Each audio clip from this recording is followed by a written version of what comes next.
We thank our associate sponsors, Godavari Refineries Limited and OmniActive for their support towards the success of this conclave. So, good morning, ladies and gentlemen. On behalf of the IMC Chamber of Commerce and Industry, I would like to extend a very warm welcome to all our esteemed guests, distinguished speakers, media delegates, and all our participants here to the IMC Agriculture Conclave, Impact of Technologies on Indian Agriculture. To initiate the inaugural session, may I request our esteemed chief guest, Mr. Suresh Kotak, past president, IMC, and chairman, Kotak and Company, who will be accompanied by Mr. Samir Somaya, president, IMC Chamber of Commerce and Industry, Mr. Sanjay Mariwala, president-elect, IMC Chamber of Commerce and Industry, Mr. Ashay Doshi, chairman, IMC Agriculture and Food Processing Committee, and Mr. Ajit Mangrulkar, Director General, IMC Chamber of Commerce and Industry, to join us on the dais.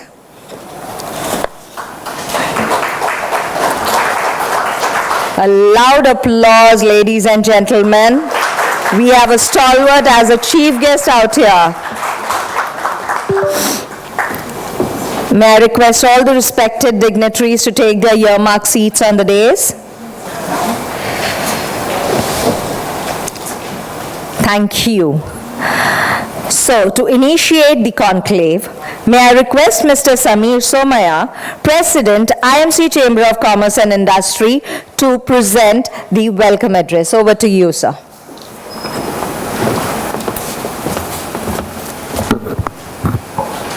Good morning, ladies and gentlemen. On behalf of the IMC Chamber of Commerce and Industry, it gives me immense pleasure to welcome you all at the IMC Agriculture Conclave, the impact of technologies on Indian agriculture. A very warm welcome to our chief guest, Suresh Bhai ji, Bahut Aabhar, past President IMC and Chairman Kotak and Company for sparing his valuable time for this conclave. Suresh Bhai is a role model, a stalwart in the field, and always having abundant energy and something that we aspire to have. So Suresh Bhai, thank you so much for coming, and your presence here, particularly when we are talking about case studies in agriculture, one of them being in cotton, for which you are the father figure. We are delighted for you to come here and accept this. Very warm welcome and special thanks to all our distinguished panelists and moderators from all the sessions. We are grateful to you all for sparing your valuable time and help each of us in benefiting from your in-depth knowledge on the subject. Today we stand on the threshold of a new era in agriculture, one that is deeply intertwined with advancements in technology in the context of India, where agriculture is not just an occupation but a way of life for millions. The impact of technology on this sector cannot be overstated. India is showing great increases in manufacturing productivity and even more so in services productivity.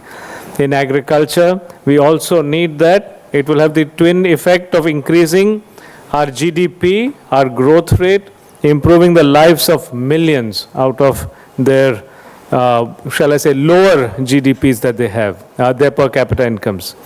Let us acknowledge the role of technology in increasing this productivity. From mechanized equipment to precision farming techniques, technology has enabled farmers to cultivate larger areas more efficiently, thereby boosting yields and ensuring food security for a growing population. Secondly, technology has democratized access to information and expertise. Through mobile applications, farmers can now access weather forecasts, market prices, and receive expert advice right at their fingertips. This empowerment is crucial, especially for smallholder farmers who lack access to traditional sources of information. Moreover, the advent of agriculture drones and satellite imaging has revolutionized crop monitoring and management. These tools enable farmers to detect pest infestations, assess soil health, optimize irrigation, leading to better resource utilization and a reduced environmental impact. We must also acknowledge the challenges that come with integrating technology into agriculture. The digital divide limited connectivity in rural areas, and high cost of technology adoption are significant hurdles that need to be addressed. Ensuring equitable access to technology and providing adequate training and support to farmers are essential steps in harnessing its full potential. In conclusion, the impact of technology on Indian agriculture is profound and multifaceted. Events such as these will help present to the industry what is possible and the farmers. While it presents an unprecedented opportunity for growth and sustainability, there are also challenges that are posed that require collective efforts to overcome. As we move forward, let us strive to leverage this technology responsibly to transfer Indian agriculture for the betterment of farmers, consumers, and the environment. I have to thank our associate sponsors, which in this case is Godavari, myself, and my Vice President OmniActive. The reason we are not here, both of us are deeply involved in agriculture. We are involved in this and we understand it very well. And I would say, if I may speak for him as well, this is a topic close to our hearts. So we do look forward to their continued cooperation in our future endeavors. Before I conclude, I would like to say a few words about the IMC. The IMC Chamber of Commerce and Industry is a premier chamber of commerce in the country with a rich legacy spanning over 100 years of excellent service to trade, industry, and commerce, and as we should say, agriculture. With its membership based of over 5,000 members and over 150 trade associations affiliated to it, the Chamber represents and advocates the interests of over 400,000 businesses and industry establishments across the country from diverse sectors of industry. Through its various expert committees, the IMC provides policy inputs for government, both central and state, and is continuously engaged in interaction with policymakers at various levels. In this particular case, through the Agriculture Subcommittee, we are also providing, and Asha will speak about that, case studies which will then present results and that will inform policy, particularly for the state of Maharashtra and the country in general. The Chamber is now a cradle for nurturing young talents and promoting emancipation of women through the Young Leaders Forum and the Ladies Wing, which have become an embodiment of youth, enterprise, positivism, proactive thought leadership, and movement for women empowerment and entrepreneurship. The theme for the year is Partnering for Sustainable Growth. I once again welcome you all to this exclusive conclave filled with learning and knowledge. Thank you. Thank you, Mr. Somaya. As a token of our appreciation and respect, may I request Mr. Somaya to present a memento to our chief guest, Mr. Suresh Kotak, past President IMC and Chairman Kotak and Company, for sparing his valuable time from his busy schedule for this conclave. May I request Ms. Swati Shukla, Co-Chairman, IMC Agriculture and Food Processing Committee, Mr. Sanjay Mehta, DDG IMC, and Ms. Sheetal Kalro, DDG IMC, to join us for a group photo.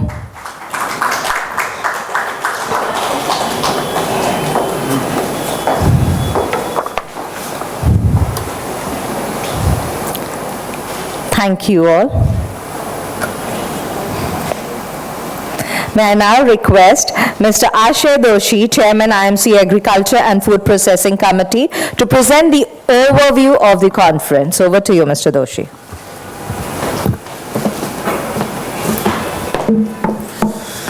Good morning, everyone. Thank you, Shelby, and thank you, Samir Bhai, for a fantastic opening speech. And first of all, thank you for a great year of your presidency. It's been energizing, and Samir Bhai has really supported us in all our activities. So appreciate what you're doing and looking forward to the coming year with Sanjay Bhai. My name is Ashay Doshi. I chair the Agri and Food Processing Committee, and we're really looking forward to today's conference on the futuristic, innovative, as well as a forward-looking conference on technologies that impact Indian agriculture. Now, the conference is coming at a very critical stage for the country, as we are on the cusp of exponential economic growth.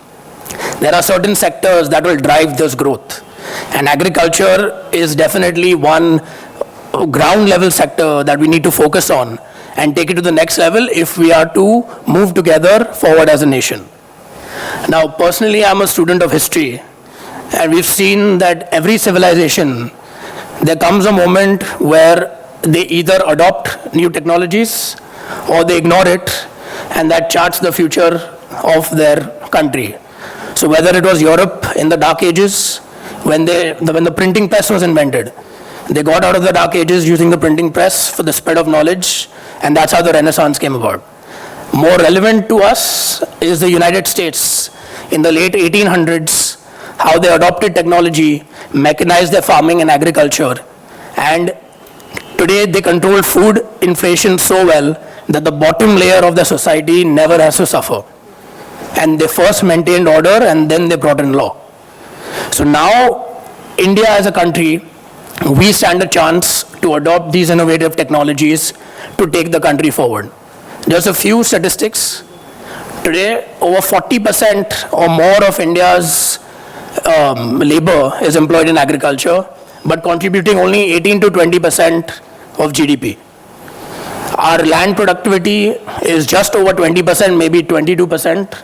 You can correct me if I'm wrong, compared to 92% in the US and over 80% in China. Over 30% of our post-harvest produce is spoiled because of lack of solutions. So together in this conclave, the idea is not just to have discussions, but also a way forward in how to adopt these new technologies and work together in implementing them. So panels today are extremely interesting. The first panel, we've broken it down very systematically, where we'll have the first panel on research and development and innovation in the agri sector, where we look at the ground level investments in R&D that is being done through universities as well as organizations to have impactful studies on the way forward. Our second panel is on resource management, the innovative financing as well as warehousing solutions that startups, companies as well as financiers are working on to provide a value chain approach to agriculture. And our last panel is on the new age technologies, the drone technologies, satellite mapping, crop monitoring, nuclear technology. So all of this together will present a very cohesive picture on what we need to do.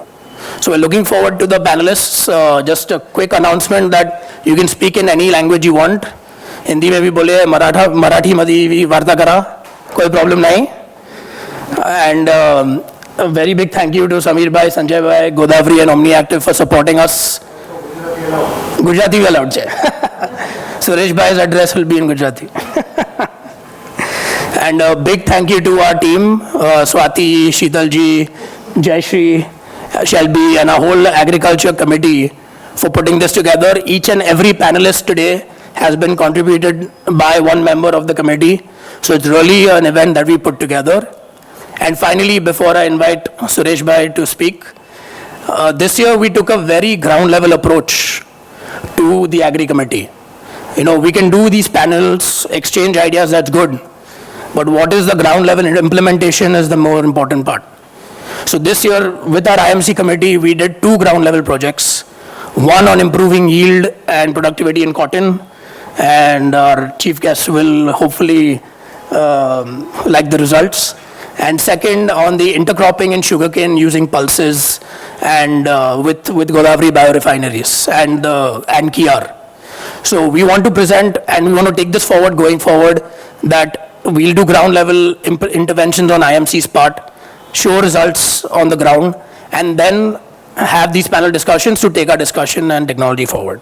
So with that, thank you very much. Please enjoy today's session, and I invite Suresh bhai to give our keynote address, and he's the Bhishma Pitama of our cotton industry and agriculture.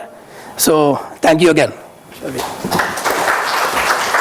Thank you, Mr. Doshi.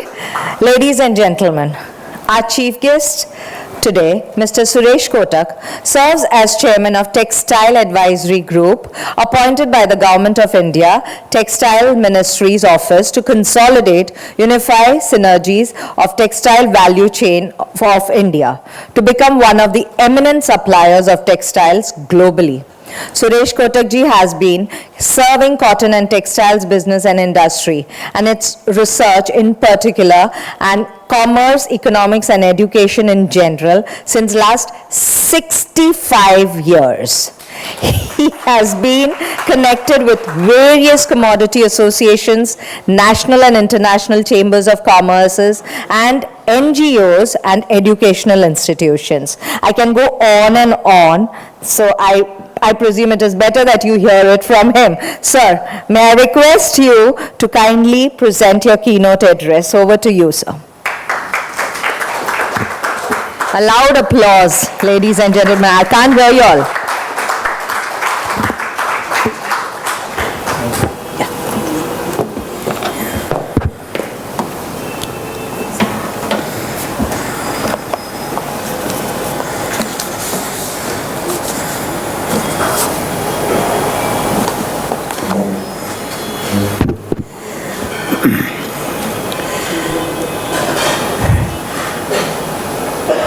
Dear friends, I am so glad that Ashay Bhai has given a language attitude, a language freedom, language liberty. So I may not take the full advantage, but I would like to make a little change by doing our little ritual of addressing. Let us first remember, we are all believers in God, I believe. So let us start with Sanskrit, Ganeshaya Namaha.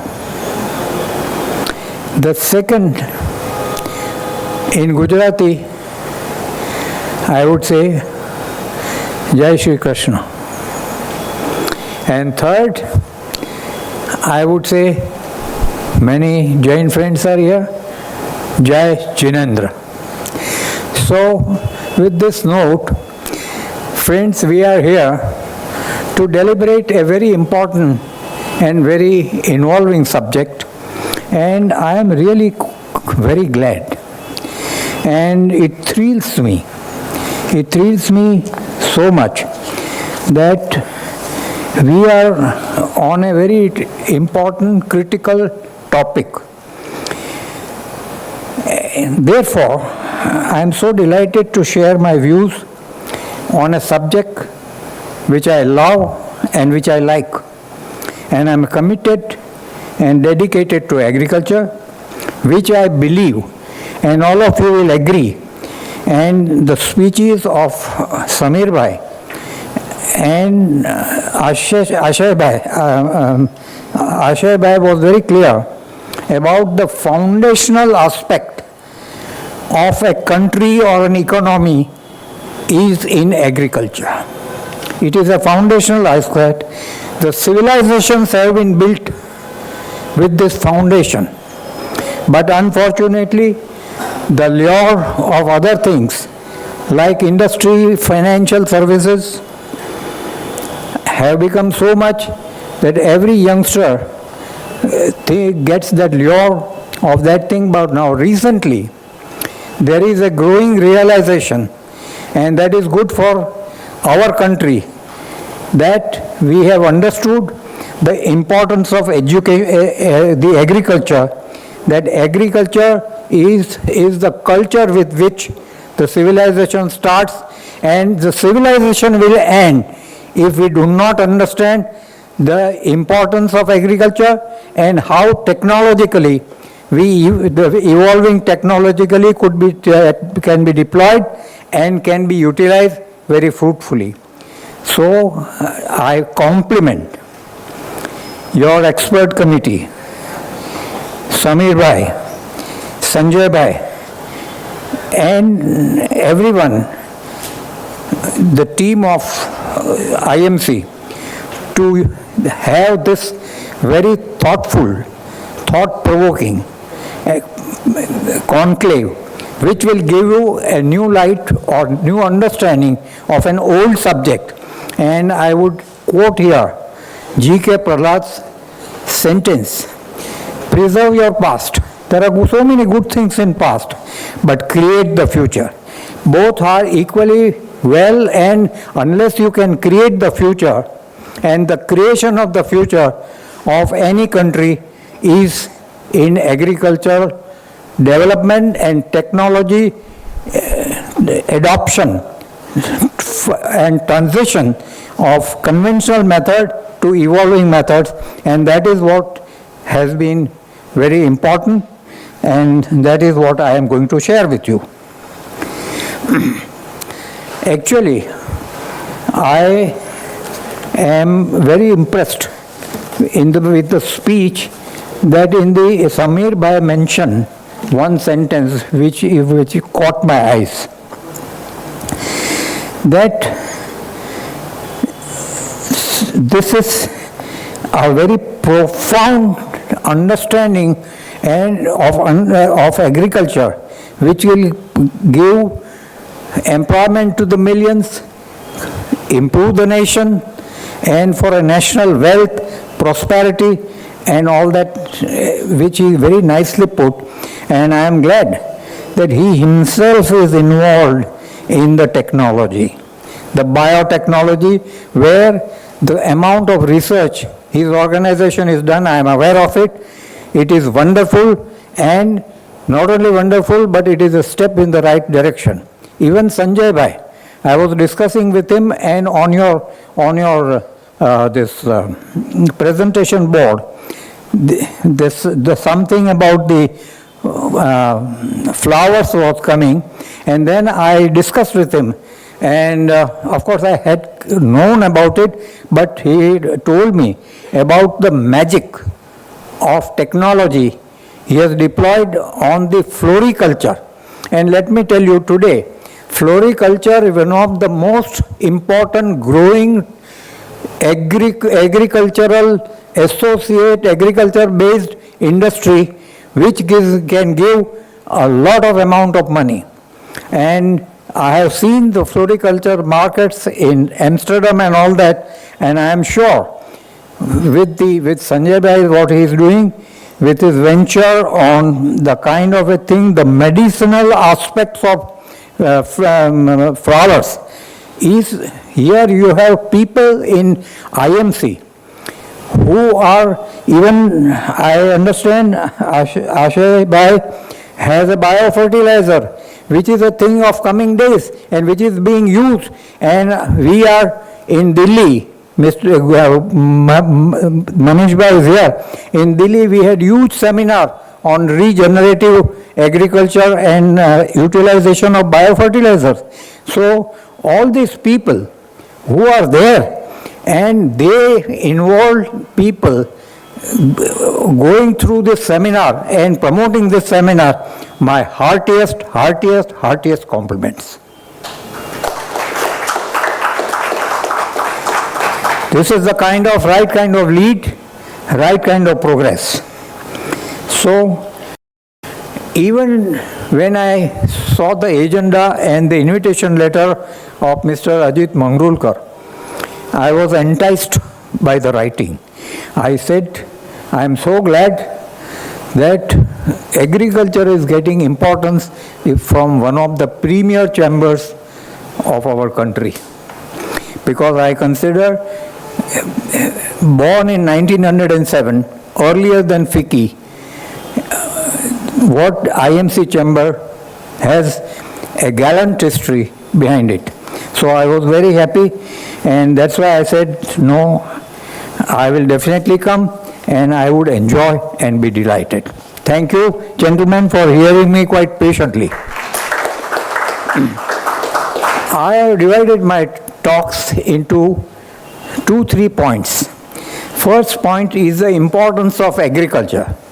The importance of agriculture, as I have mentioned in the beginning also, we have to understand that in order to remove the poverty and shackles of the poverty, unless we pulsate with importance of agriculture and new technologically transfers and new technology adaptation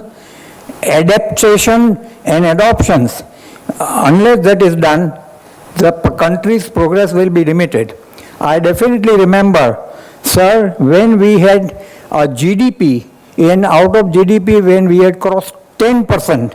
Once upon a time, at that time, the contribution of agriculture was 4.2%, and agriculture has a multiplier effect, and that is what happened. That multiplier effect got into our total GDP because it is a base. The importance of agriculture has been realized by a very advanced country like USA. Sir, you will all appreciate and agree with me, you all experts. Sanjay bhai, you will also agree with me that America's prosperity is on agriculture and technology, only 2 points. These are the two vital points. Agriculture and technology has made what America it is. Second to America, China. Though China has less arable land, we have much more, which we have much more natural endowments. But still China comes second, with a huge gap between China and us. Only on technology adoption, China has progressed only on technology adoption. Ashavai, do you agree with me? If you see the China's work in agriculture, I have worked with many Chinese chambers of commerce, I have worked with many Chinese institutions, even in Taiwan. I have stayed in China for 3 years, going to each place, seeing their farms, seeing their farm practices, even in Taiwan, and I know the progress is there. Unless the root is strong, the shoot cannot be strong. So this is, I see, Malaysia. For example, the whole prosperity of Malaysia is on oil, and we are importers of oil. Though we can produce highest amount of oil, we have so much land. But the technology. Now that we have started realizing impact of technology, we can do very well. And let me tell you also that after importance of technology, let us find out now in India with technology, lot of horticulture development around Nagpur, and now Nagpur has come up like anything, and you will be surprised if Nagpur will find a great place in the exports. Now today we have about agriculture exports about 50 billion, I suppose. 50 billion exports, but we can take it up much more. There is our home market also. We have a growing demand home market, and this is nature's bounty. You are not producing, nature is producing. You are giving 5 seeds, you get 25 seeds. But the point is the nature's bounty, if we do not utilize, how do we progress? And unless we capture this nature's bounty, that will be the seeds of the progress of the country. Now let us see our endowments. We are large producers of milk, wheat, pulses, sugar, cotton, spices, but we do not have a very important point which only technology will give, and that is productivity. We deploy more land. We do not utilize our agri residues. All agri residues are valuable. In cotton, we have found out that even cotton stalks can be utilized, and perhaps I think he will cover in his speech, by the kind of stalks can be used. Now, how the pollution occurs in Delhi? Because they burn all these stems. But if these stems are utilized, it can be utilized commercially into biochar, which will give fertility to the land. It can also give you the cardboards, the jolly board which they are doing. I made them do this, and they can use instead of bagasse. So it's a cheap material, and it is going waste, and it is being misused. So we have a lot of endowments. We have to put to productive use through technology. and we have other endowments like not only land but natural sunshine, rainfall, the varied agroclimatic conditions, biodiversity, labor, and also scientists. Our scientists are brilliant. I have experience, I am attending all science conferences on agriculture and all that world around. And when I talk to Indian scientists, and when Indian scientists work in a foreign country, they are able to produce. Now the cotton scientist here, he was languishing, but there in ICSE, he has revived whole Africa into agriculture. The Indian scientist, and Indian scientist has done wonders. So our scientist community are a wonderful class of people, and the research intensity, which though India has, but still the investment in research and investment and attitude towards research, we should not forget that research is a service given by institutions. Research, and if you equate research and revenue, no, research can create revenue for future. But today research is an investment in asset. So this we have to understand, that research and technology is investment for future. And it cannot give immediate revenue, but it opens a way and prepares a platform for revenue. So we have discussed about the importance of agriculture and how India is well placed. Then, friends, I would also tell you what are the technologies that are available and which are the institutions that are in place. There are institutions which in place are. One is remarkable, ICAR, Indian Council of Agriculture Research. Dear friends, anybody who is interested in agriculture, they must have a hobnob and read the literature of ICAR. We do not know what a revolution is taking place in the country. In Assam, they have started using drone. The satellite is giving the mapping and imaging. And right kind of fertilizers are being used.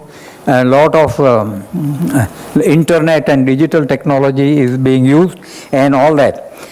NABARD is another institute, and I would suggest that NABARD reports may be circulated to those people who are interested in agriculture and how agriculture can change the face of the country, change the face of the institutions.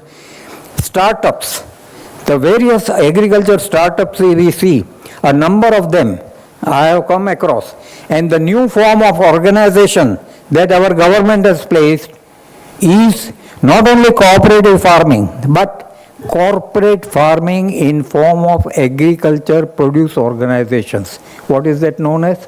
FPO. Farmer Producer Organization is a corporate method of farming, which can give immense money to not only the farmers, but those who are associated. And there is a good publication by Azam Premji University on this kind of organization, and there are 12,000 FPO now in the operation. And if you see the history of each, they are becoming prosperous. They give prosperity to the farmers, and they give prosperity ultimately to the country. Various technologies will be discussed in the seminar, but as has been rightly said, a number of things I would like to state with reverence, that sensor technologies, the soil, and all that kind of areas which needs a different kind of technologies, and that can be worked. Now I think I overstepped my time, but I will conclude that importance of the new technologies. And friends, to survive, revive, and thrive, let us work on the benefits and the endowments, the nature's bounty, and the last I wish is a sentence from a Ved, which Samir Bhai would definitely appreciate. He is a knowledge connoisseur. Ano bhadraha krutvo yantu vishwataha. Let good thoughts come to all of us. Thank you very much.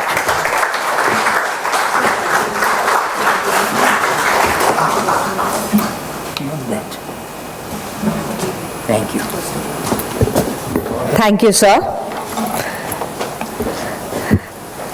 As we conclude the inaugural session, may I request Mr. Sanjay Mariwala, President-elect, IMC Chamber of Commerce and Industry, to present the vote of thanks. Over to you. Thank you. Good morning. As we come to an end of the inaugural session, I'm confident that the day-long conclave will throw up many interesting perspectives on the theme of the conclave, which is impact of technologies on Indian agriculture. We look forward to hearing our eminent speakers as we go along. I would like to thank our chief guest, Shri Suresh Kotak ji, past President IMC, for gracing the event with his august presence and words of wisdom. We appreciate the sentiment and the thoughts he has brought to ignite the passions this morning. I would like to express gratitude to today's panelists, Dr. Nandakumar Kunche, Director KIAAR, Dr. S. Gautam, Head Food Technology Division, BARC, Mr. Manish Daga, Managing Director of Cotton Guru, Mr. Shinoy Matthew, Chief Sustainable Officer, Arya College Collateral Warehousing Services Private Limited, Ms. Ashi Atre, Portfolio Manager, Caspian Debt, Mr. Munal Pai, Co-Founder, Skylark Drones Private Limited, Ms. Dhanashree Mandani, Founder and CEO, Prime Solutions, Dr. Sumir Sawant, Chief Agronomist, Bloomfield Agro Products, and the moderators, of course, Mr. G. Chandrasekhar, Economic Advisor, IMC, Ashay Doshi, Chairman, IMC Agriculture Food Processing Committee, and Ms. Swati Shukla, Co-Chair of IMC Agriculture and Food Processing Committee. In Indian agriculture, technology has significantly increased efficiency, productivity, and sustainability. Water management, crop yields, and pest resistance have improved due to innovations such as drip irrigation, precision farming, and genetically modified crops. Additionally, digital platforms and mobile apps provide farmers with real-time market information, weather forecasts, and access to financial services, enabling them to make informed decisions. Furthermore, drones are increasingly being used in Indian agriculture for various purposes such as crop monitoring, pest detection, spraying fertilizers, and even for crop dusting. They offer efficient and cost-effective solutions, especially for large farms, by providing real-time data and targeted interventions. However, challenges persist, including the digital divide, access to technology for small-scale farmers, and ethical concerns related to genetically modified seeds and organisms. Overall, technology has the potential to revolutionize Indian agriculture, but its implementation must be equitable and sustainable. Among the topics to be discussed today at the conclave are the role of research, development, innovation in Indian agriculture, the impact of resource management on Indian agriculture, the role of new technology in Indian agriculture. Friends, we have lined up excellent speakers with domain expertise. I'm sure the insights will benefit all participants. I welcome you once again all to this interesting conclave. Thank you very much for being here. Thank you, Mr. Mariwala. May I request all the dignitaries to take their seats in the audience as we are about to begin with the sessions. Ladies and gentlemen, we now begin with our first session on role of research, development and innovation in Indian agriculture, for which I would like to invite the moderator of the session, Mr. G. Chandrasekhar, Economic Advisor, IMC, and the elite panel joining him on the days are Dr. Nandakumar Kunche, Director, KIAAR, the Agri-Research Wing of Godavari Biorefineries. KIAAR does research on developing new varieties of sugarcane, soil testing, intercropping with an aim to make soil healthier and the farmer more prosperous. Dr. S. Gautam, Head, Food Technology Division, Baba Atomic Research Center. This division of BRC conducts experiments on radiation processing of foods. Mr. Manish Daga, Managing Director, Cotton Guru, a company focusing on wealth creation through sustainable agriculture and supply chain. Kindly take your seats on the dais. Ladies and gentlemen, a loud applause for our speakers. Please welcome them for the panel. And over to you, Mr. Chandrasekhar. Thank you.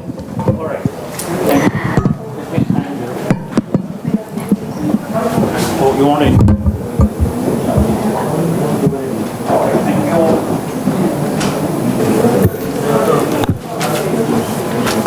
What is the clock? Okay, all right. Good morning. It's such a delight for me to be part of this elite panel, and I've been asked to moderate this session, which is what the role of research, development, and innovation in Indian agriculture. As a moderator, I need to set the context. And the context is like this. I believe Indian agriculture is at a crossroads. Okay?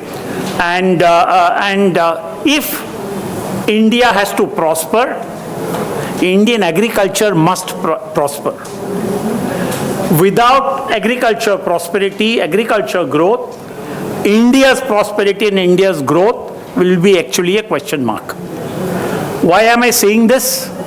As our honorable chief guest pointed out, agriculture contributes to between 16 and 18% of our GDP, but close to 50% of the workforce is engaged in agriculture. For the future of 50% of the workforce is at stake, and they are eking out a livelihood through agriculture. And therefore, agriculture must grow for us to lift people out of poverty. And therefore, we are actually at a crossroads. There are traditional challenges in Indian agriculture, as we all know. Smallholder cultivation, fragmented land holding, low level of input usage, the susceptibility to pest and disease attacks, lack of irrigation, dependence on monsoon, lack of post-harvest infrastructure, whole lot of challenges. These challenges have stayed with us. We are trying to overcome these challenges, and yet the challenges are daunting, and therefore we need a lot of investment in addressing these issues. But there are new challenges which are coming and which are already here at our doorstep. Land constraints, water shortage, climate change. These are three big new challenges that are confronting our agriculture. How are we going to address? Big challenge, but there are solutions. It is not that it's a hopeless situation, but these are challenges. And these challenges are actually impacting our supply side of agriculture. But look at the demand side of agriculture. With rising incomes, rising GDP, huge demographic pressure, and of course current low per capita availability, demand for food is only going to go up. It's only one direction. It'll keep going up and up and up, say over the next 25 to 30 years. Therefore, while supply side is very vulnerable, demand side is robust. And therefore, that's likely to create a huge amount of mismatch in future. And therefore, we need to ensure our food security. We need to ensure our nutrition security. This is exactly where research and development, innovation, and technology infusion can help. And therefore, what do we do? My own belief is that we need creative disruption in our agriculture. And how do we creatively disrupt? There are many ways. One certain definite way is infusion of multiple technologies. And again, as our chief guest pointed out, there are several technologies that are available. There is no one single step solution or one size fits all kind of a situation. Multiple technologies. Information and communication technology.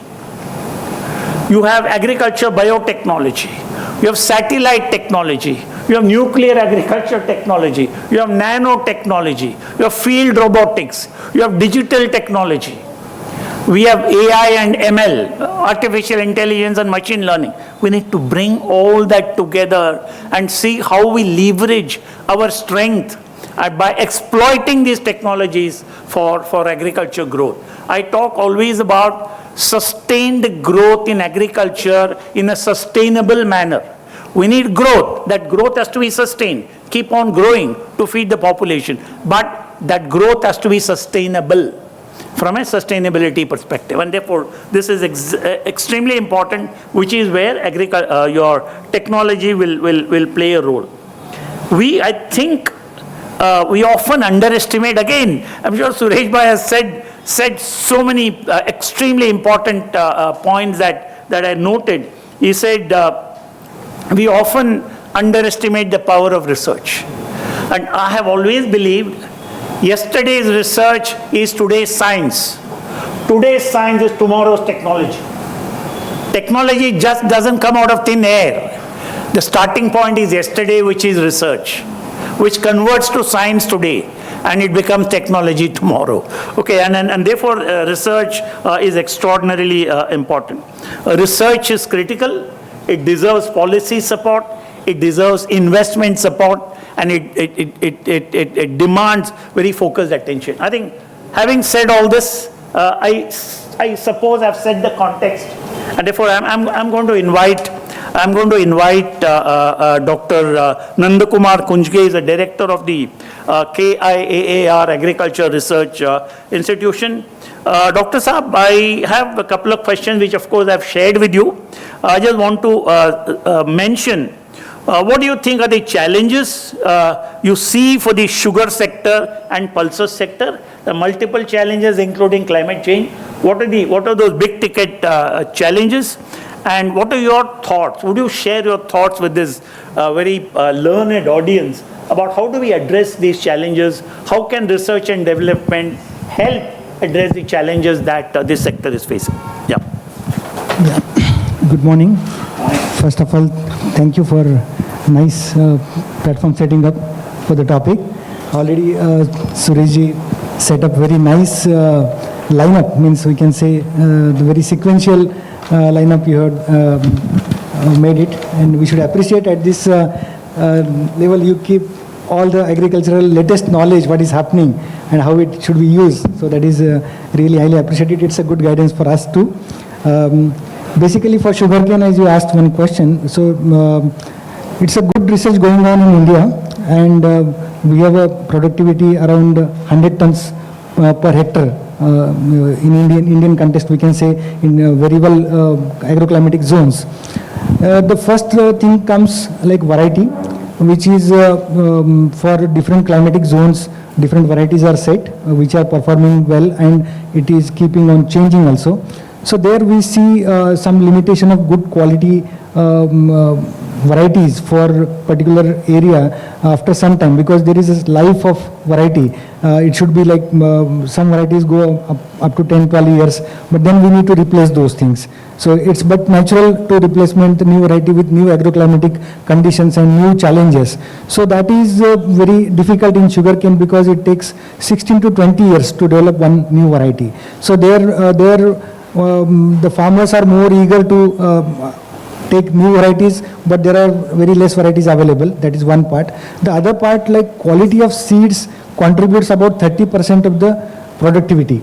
So their quality seed production systems in India is really traditional. Still they are going on a traditional way, although very good technologies developed by government institutes as well as private sector, but still that level of efficiency or precision, what we say, for quality seed material supply is limited.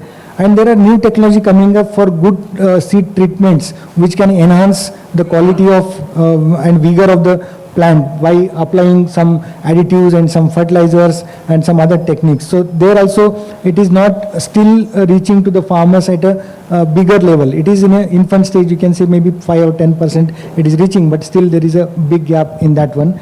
So these are challenges, and other challenges like the quality of fertigation, that is more important, because fertilizers in the market are available broadly. With the green revolution, we had a lot of fertilizers knowledge, and fertilizers are in the country, but still at the level of quality.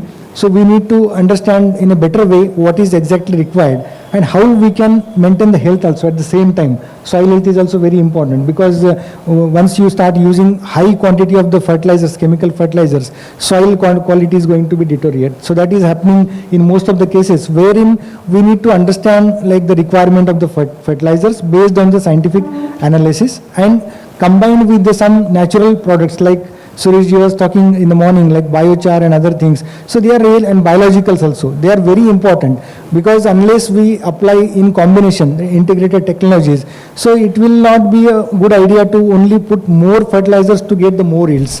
So that is the major limitation, and the knowledge is very limited right now, scientific knowledge, how to combine and what to combine. So there these limitations will come. And third, if we go for intercropping, because to maintain the soil health as well as to increase the productivity and maybe economics of the farmers, it is very important to have some good intercropping, which can be combined with the soil health as well as the productivity. Just recently, few days, last week only, I had a meeting with director of Indian Institute of Sugarcane Research. So he just mentioned in Kolhapur, one farmer planted sugar beet as an intercrop. Although it is not recommended very well, but he planted sugar beet in the sugar cane. So just, and he buried it after 3 months.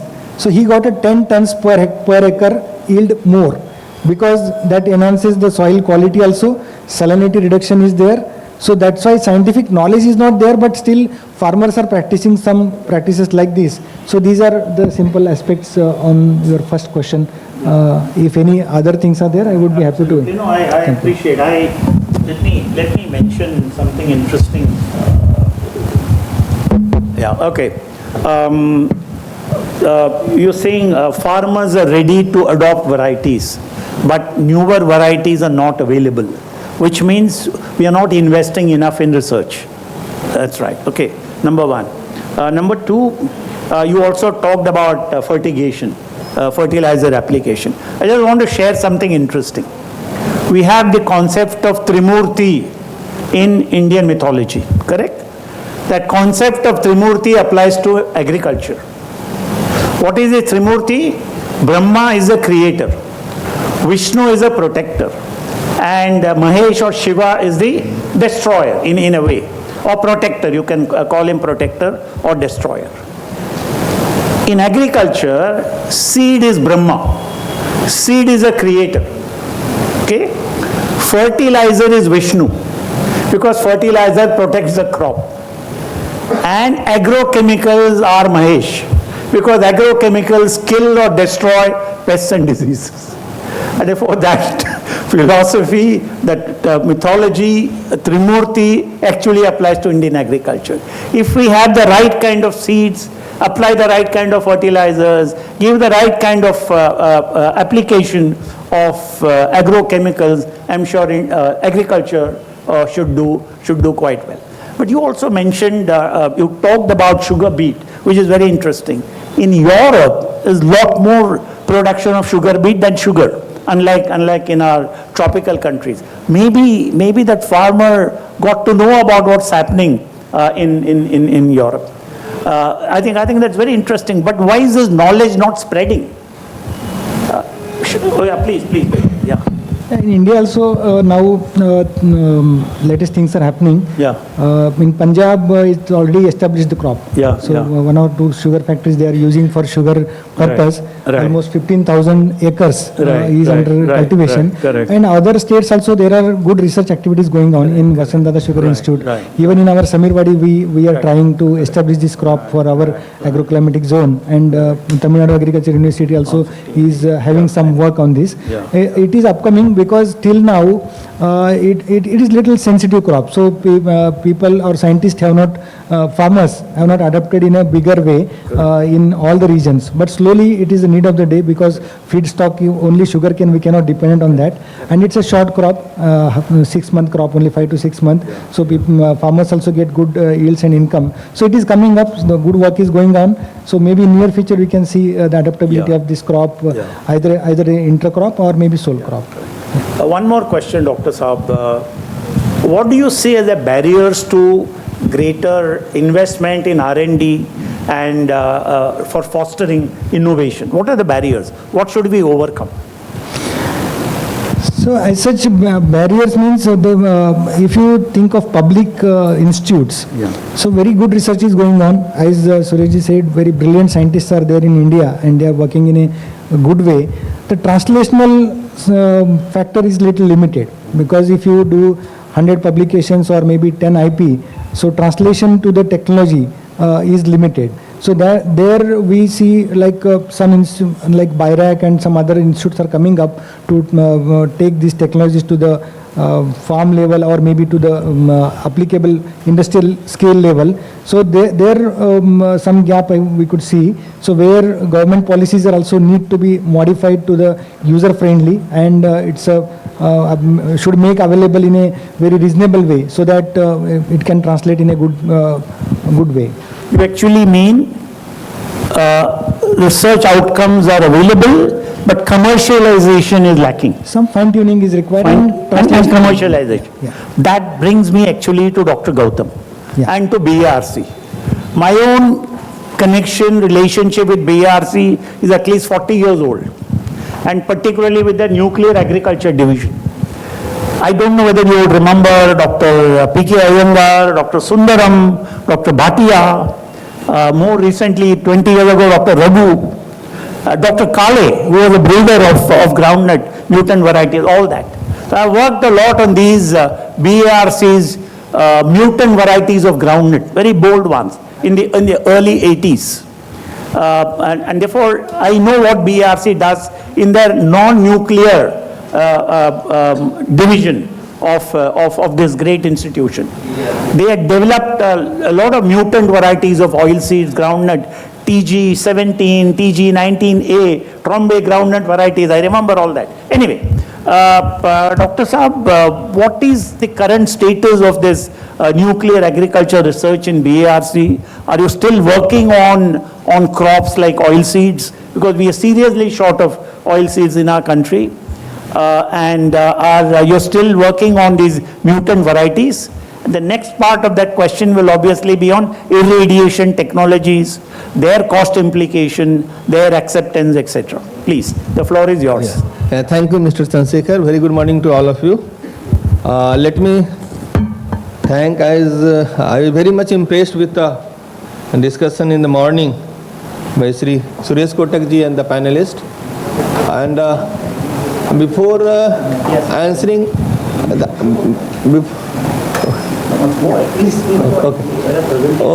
okay, fine. So before you have a presentation? I have the presentation. Do you want to show that? I will talk if required. I will. Yeah. So like before answering what BRC is currently doing on these two fronts, I want to bring two important issues. Two important issues related to food security and safety. We talk a lot on these areas, but somehow the thought what is required to be given to these areas are comparatively not to that level. When we talk the food security, I want to bring one point. We always think of increasing the productivity. But there is another gray area which generally mostly we overlook, is the post-harvest management of the produce. I will give some figures from international organization as well as from our own. Losses are huge. If you see depending the agriculture commodity, losses stands between 10 to 40%, different commodity. And if you see the per quantum like loss, it comes to around 120 to 170 kg per person per annum. That is huge loss.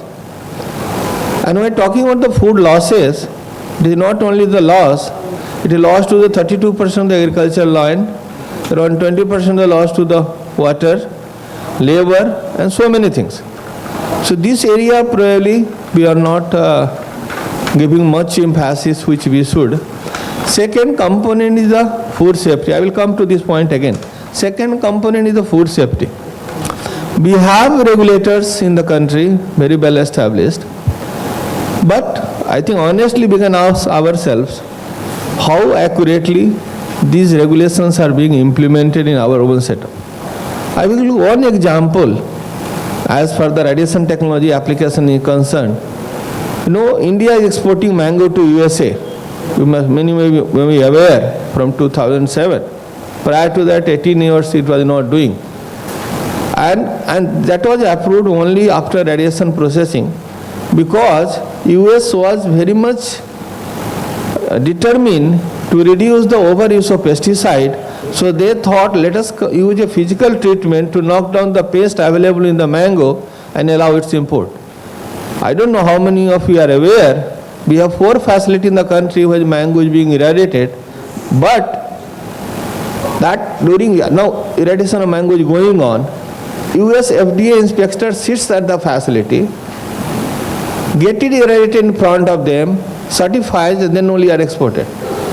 So, as Sri Suresh Kotak ji has told in the morning, like acceptance, or you can say development of technology one part, integration of technology in development is another part. US has accepted the technology and they are implementing it. Question comes, where we are today? That is the one second. Second component I will tell you, as we told the food safety part. We have all of you know whatever the grains we are consuming as on today. And you can have interaction with all the government facilities or private firms involved in the storage of grains, etc. They are using fumigants. Fumigants means aluminum phosphide and malathion almost 4 times or more than that per year cycle. What grains we are consuming as on today. One simple issue came with the spices. When a small country like Singapore banned certain brand of spices, it became an alarm in the country. But since although we have regulations, we have standards, unfortunately that is not going to be investigated to the level of what it should be, and then we are over consuming the grains, overburdened with the pesticides. You know what is the impact going to happen? Many times you see the neighborhoods, in your neighborhoods, person having very good healthy life, getting cancer often. The incidence of cancer is going very high in the system. Food is one of the integral part of our life or health. So all fumigants are used in spices, being used in the pulses, grains, everywhere. And we are consuming, we have the regulations, but unfortunately that incidency level, as I told in the case of mango, US is keeping the inspector here in person and then allowing mango to go because they don't want it to be bypassed. Same way, a small country like Hong Kong and Singapore, they are banning our spices because they found ethylene oxide or ethylene chloride level was much more than what they require. But what about our own?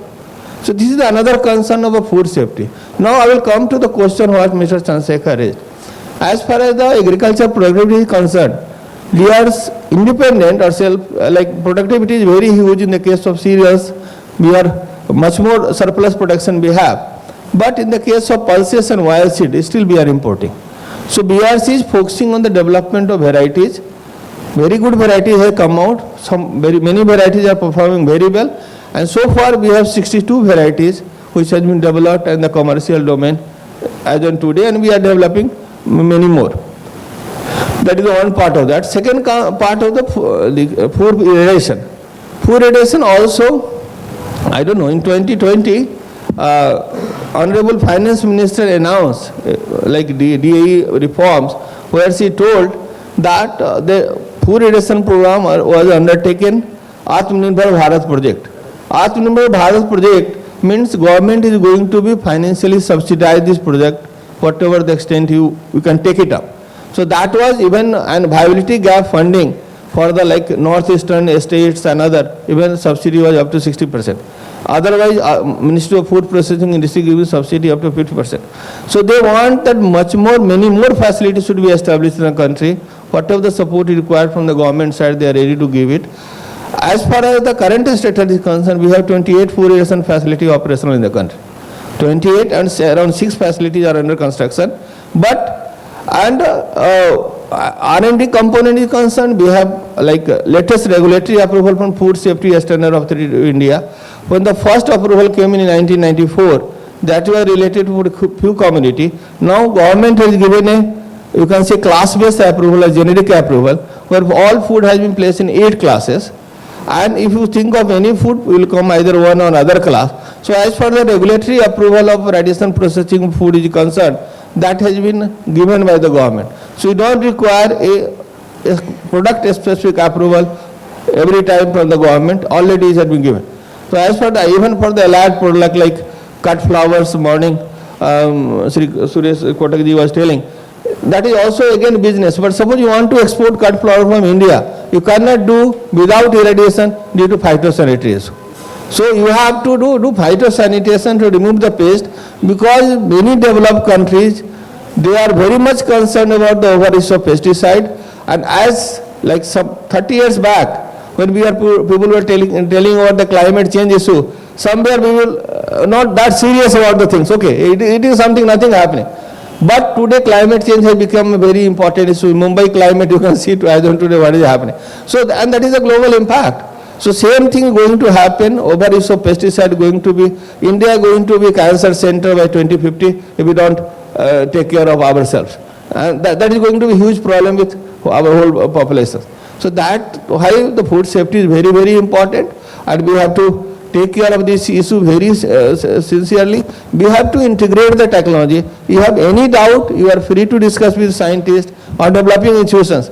Okay, or scientific merit of that. We cannot be confusing always time, they safe or unsafe. If it is unsafe, why USA is using? That question is always asked. Sometimes we see but we don't want to believe. That concept should not be there. If you are seeing, you have all right to discuss, all right to ask the questions, but if somebody is convincing you, you have also your obligation to get it convinced. Always should not be in the dialogue that whether this is right or that is wrong. So integration of technology is very, very important. Integration, development, integration, acceptance of any technology. Just last statement I will tell you. When the milk pasteurization was discovered some 75 years back, people were not accepting. But that time you have freedom to have cow at your door and have the milk in front of you. 2 days, if you take a open milk to the consumer, they will not accept it. They want packed milk. So that's why the technological confidence has made pasteurization a very successful technology, and milk industry is revolutionized in the country. So this is from my side. I will happy to take any questions for that. Thank you very much. Thank you, sir. Thank you, Dr. Gautam. Excellent exposition. Very, very interesting and informative. One quick point. You said the US FDA deputes an officer here to verify irradiation. Yes. I think it's a very positive step, primarily because if that officer is satisfied with that irradiation process, then the US importer cannot reject the consignment when it reaches there. Therefore, we should actually encourage this kind of practice. The buyer deputes his inspector, the inspector at the port of loading or in the factory approves the process, and therefore they will not be able to reject. I see it as a very positive from a commercial perspective. Thank you. Thank you very much. Thank you, sir. We now go to cotton guru Manish Daga, who's passionately attached to the cotton sector, cotton production, works very closely with farmers in India, cotton growers in India. Manish, you know our cotton sector is hugely challenged. At least in the last 2 or 3 years, our production actually is declined in some way from the peaks. Yields have declined in the last 5 or 6 years. There's huge amount, even the cultivated area has declined from 13 million to 12.5 million hectares. Going forward, the challenges are going to get worse. So where does research, development, innovation, how would you infuse R&D and innovation in strengthening our cotton production and the value chain? I know it's a big question, but my request is if you can respond in maybe 7 or 8 minutes. Thank you very much. Sure. Thank you, Chandrasekhar ji. And first of all, thank you, IMC, for making agriculture the core subject of this event today. There have been so many events, but agriculture was only a part of that event, and here this is the core subject. So thank you, IMC. 3 of the IMC stalwarts are already, we are taking their advisories or engaged with them. Suresh Bhai Kotak is one of them. The Cotton Man of India, Chandrasekhar ji, is one of them.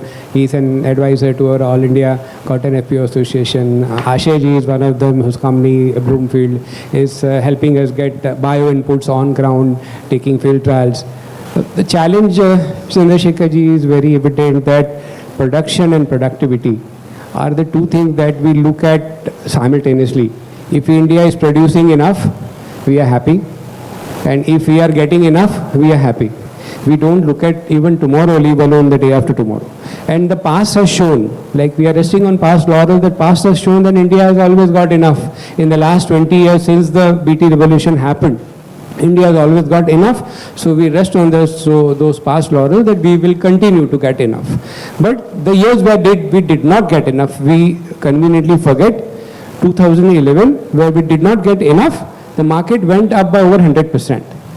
2022, again, when we did not get enough, the market went up by 60%. Now the business is whole on 2 to 5%. The whole textile business runs on net margins of 2 to 5%.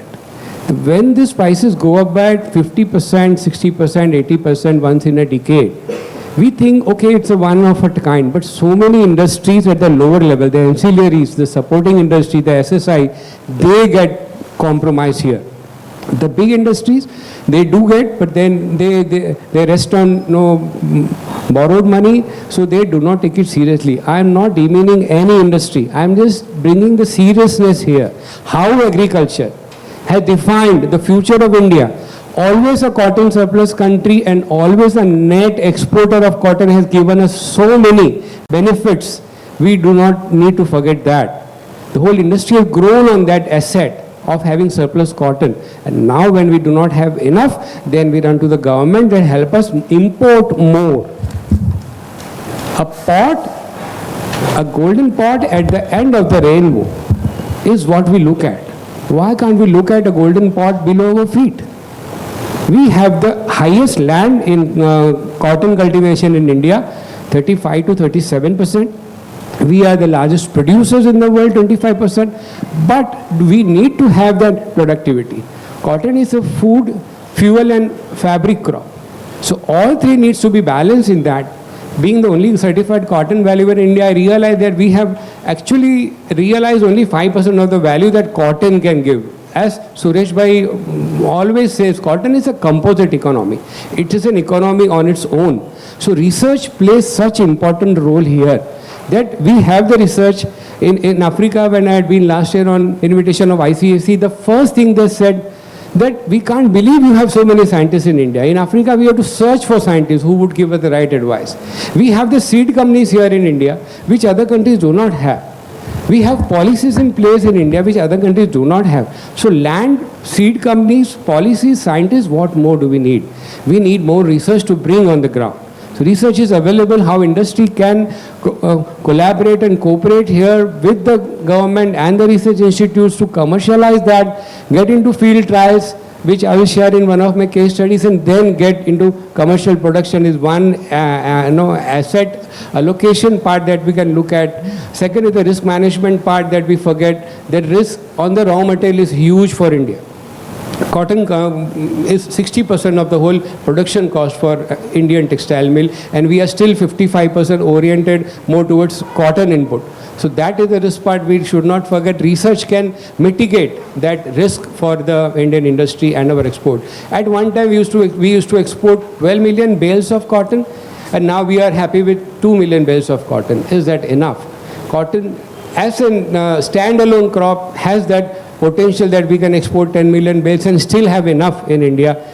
Apart from that, value-adding cotton into more and more value-added products using the byproducts of cotton can lead to more, and all this should be based on research. Research has that much potential. Innovations, we do have innovators in India. Startups are abundant in India. So many farm tech companies have got so much funding. But do they really reach out to the farmers? Do they really have that validated data of real-time farmer benefiting out of them?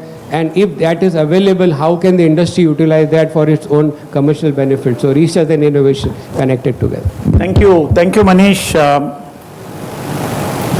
Unfortunately, I'm getting very strong signals that we need to conclude this session.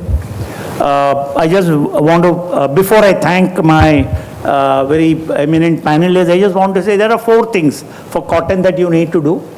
One is stewardship. Now, how do you do that? I can't go into detail. Stewardship is missing. Technology infusion is missing. Replication is missing. And the 4th one is contract farming, which is missing. How do we implement that? Maybe we'll engage offline. I'll share with Suresh Bhai. Stewardship, technology, replication, contract farming.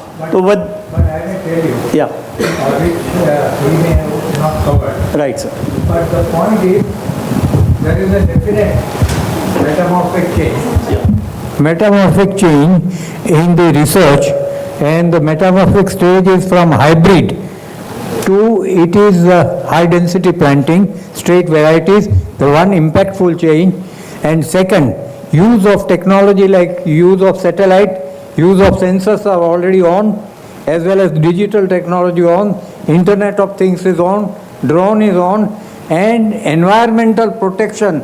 We have become very, very clear that cotton is the only crop which preserves, preserves the carbon and stores it.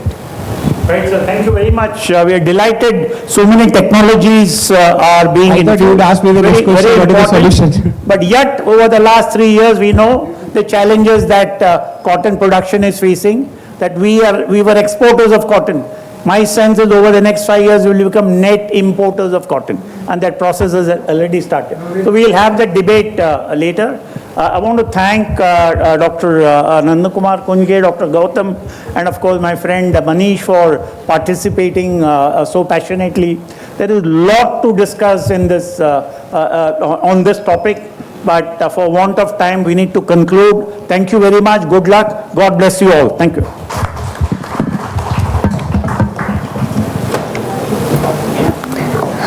Thank you. That was a very well-informed session, ladies and gentlemen. A loud applause for all the speakers. May I request Mr. Samir Somaya, President, to present a memento to Dr. Nandakumar Kunjge as a token of our appreciation and gratitude.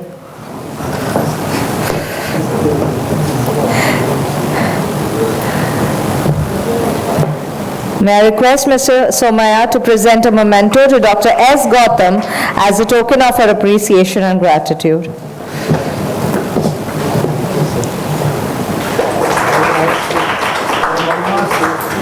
May I request Mr. Somaya to present a memento to Mr. Manish Daga as a token of our appreciation and gratitude.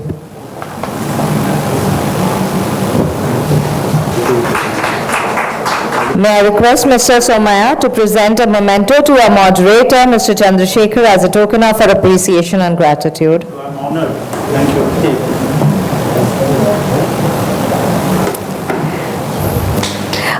May I request all the speakers to stand for a group photo, sir, please. Suresh.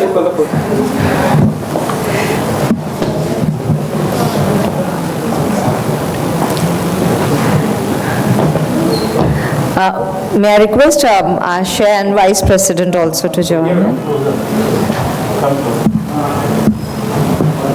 Ma'am? Shukla ma'am?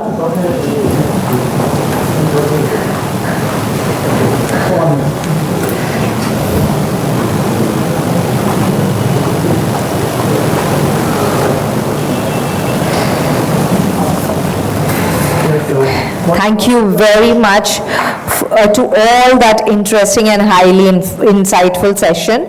Now let's move on to an interesting session on actual case studies. May I request Dr. Nandakumar Kunjge, Director, KIAAR, and Dr. Adiveppa Asangi, KIAAR, to present their case study. Over to you, Dr. Kunjge.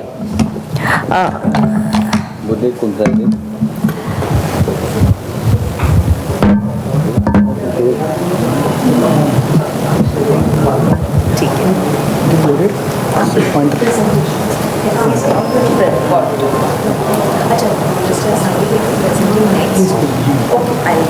I'll finish in 5 minutes. No, because immediately.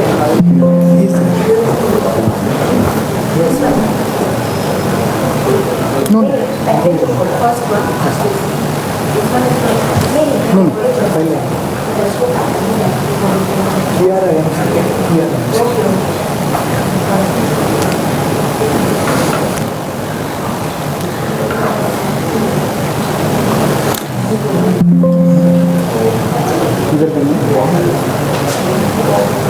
Yeah. Good morning. I was supposed to present during panel discussion. I will, in brief, maybe 4 or 5 minutes I will take just to present.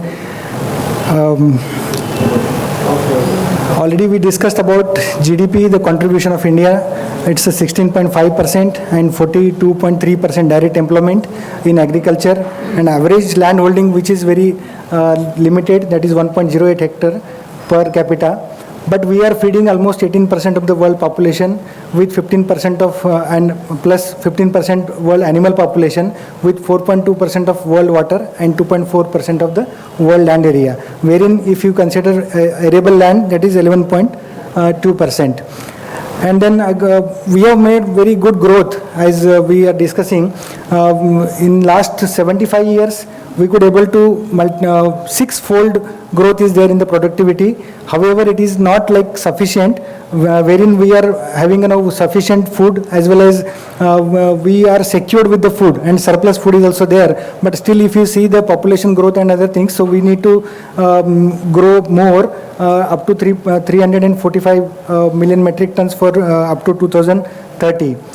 And then these are the figures. I no need to explain all these things, like what area is required if you need to grow those things. Either we can increase the productivity, or we don't have land, so either we can use the technologies. At the same time, we need to work on the ecosystem also, which need to be balanced, where we are already applying smart farming, resilient crop breeding research is going on.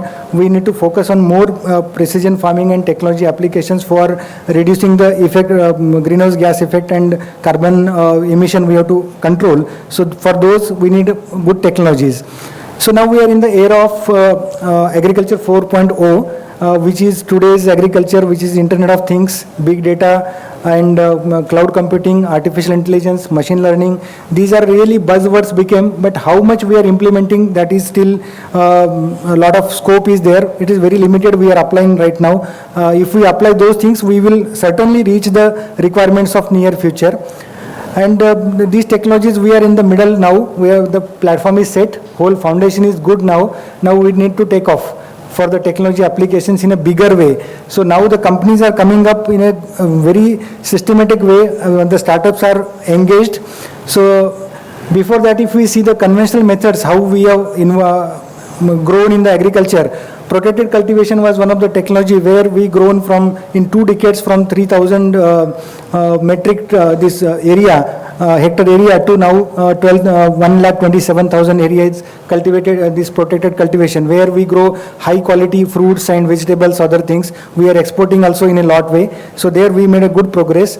Micro irrigation is one of the very important factor to use water as a very precisionly. So there also we made a good progress, like 12.51 million hectares is under micro irrigation. Here I would not take much on this slide because it's a Manish area. The cotton technology we discussed.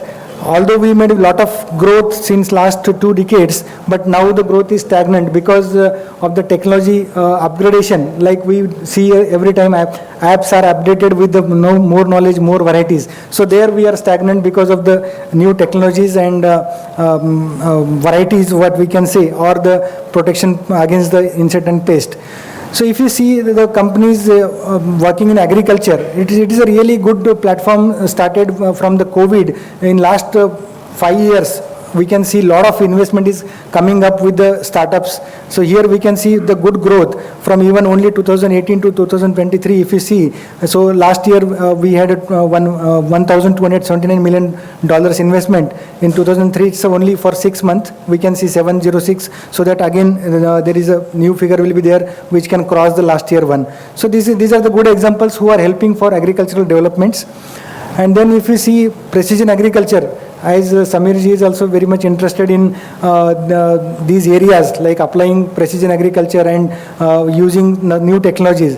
Globally, things are happening in a bigger way, but in India, still we need to work a lot on these aspects, how we can develop our own models suitable to Indian culture, because these are all very good for the big agriculture managements, but we are having a small agriculture land, so we need to modify these technologies. So we need to work with the technocrats and universities and public institutions to deploy such technologies. These are some companies working on applied agriculture, what we can say secondary agriculture also.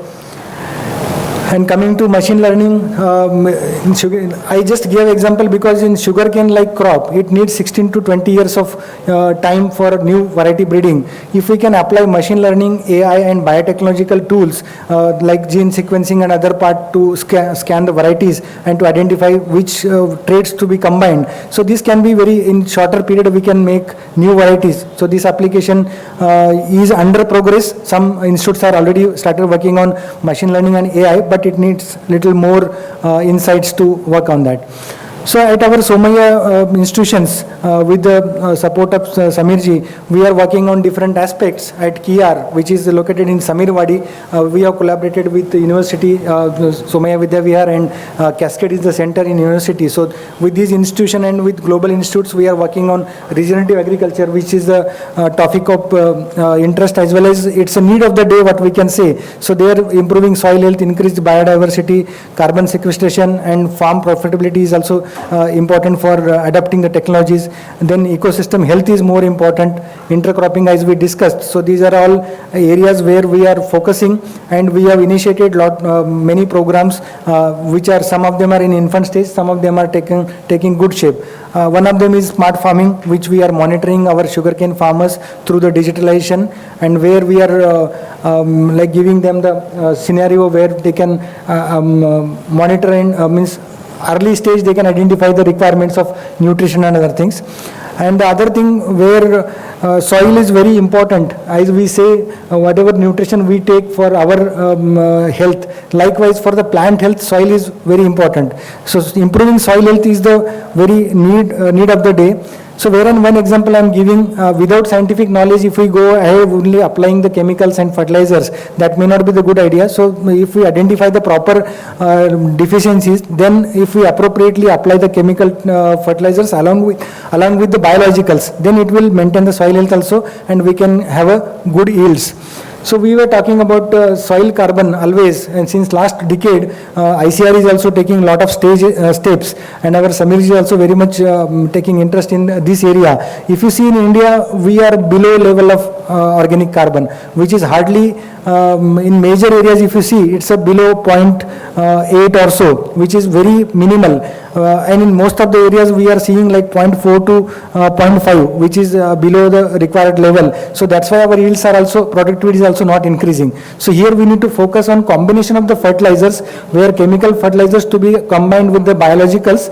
So biologicals ways, as just now Suresh ji was talking about biochar, which is one of the important. We can like save the material which is what we can say the agriculture waste that can be converted. So this example I'm giving biochar. So where multiple ways we can adapt the things, but only one decade we can see the lot of research is happening. So here more science need to be involved in this activity, because the quality of biochar and the contents of the biochar and how it is suitable to the particular local based soil, because it's not like common we can just burn and put it. It needs needs pyrolysis, it needs quality, it needs a pH, low pH also. A lot of other things are there. So there we need to focus in bigger way. In 1 decade we can see lot of papers are coming up, but still technology we can see in an infant stage. If we apply very judicially, so this will be very interesting. And then technologies which need to be drive in near future requirement is like precision farming, which is one of the most important area where we need to apply very particular things in a very balanced way. Then we can get more yields. Recently, last year example I would like to quote, everybody was talking about where less rains are there, so sugarcane yields will be very less.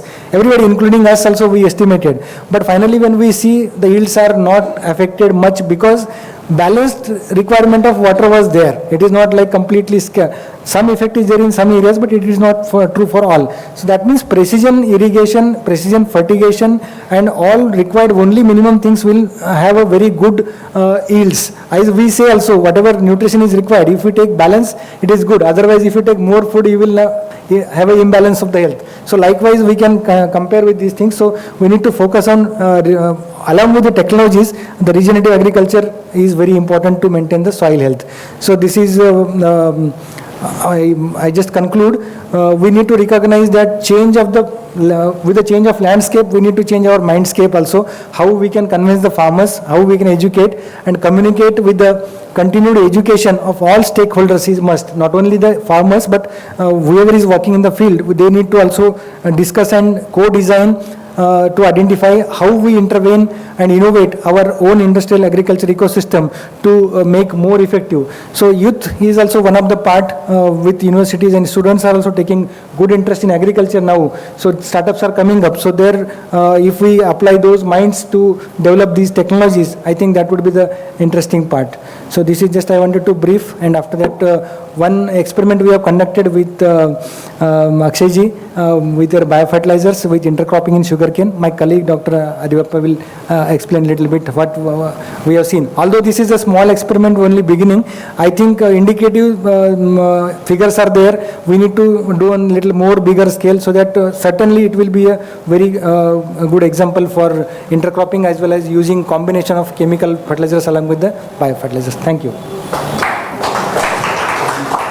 If any questions are there, maybe in tea time we can discuss. Thank you. Thank you. And now may I request Dr. Adivappa Asangi, Senior Soil Scientist, KIAAR, to present his case study.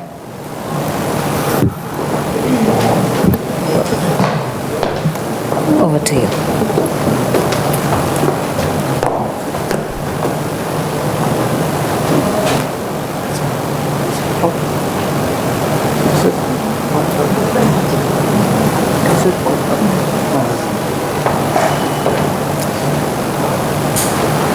So, thank you, sir. First of all, let me welcome you all for this presentation.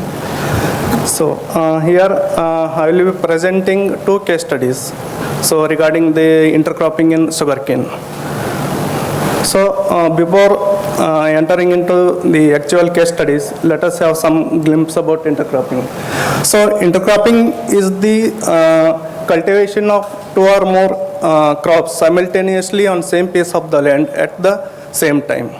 So in intercrops, so choosing the component crops is the crucial part, because whatever the component crops we choose as in the intercropping, they should be complementary to each other.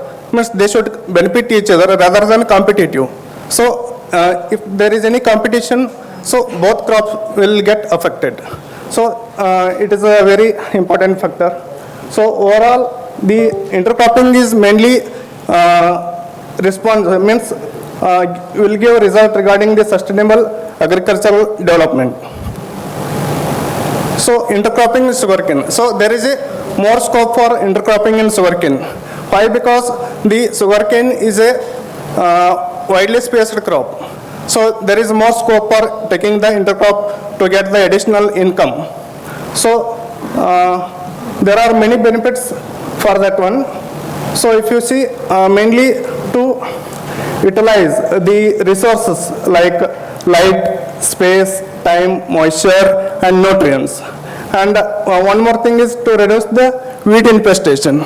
Because since it is a widely spaced crop, there is a more scope for the weeds to come up during early stages of the sugarcane. So to reduce the weed infestation, to reduce the soil erosion, and to enhance the soil fertility, to increase the biodiversity, and to get additional income from the intercropping system. So these are some major benefits regarding the intercropping. So this is one case study regarding economic analysis of intercropping in sugarcane. So this experiment was concluded in 2022. So here we have taken different crops as intercrops, including one control treatment. So here like soybean, groundnut, sugar beet, onion, beetroot and potato were the intercrops. In sugarcane was the main crop.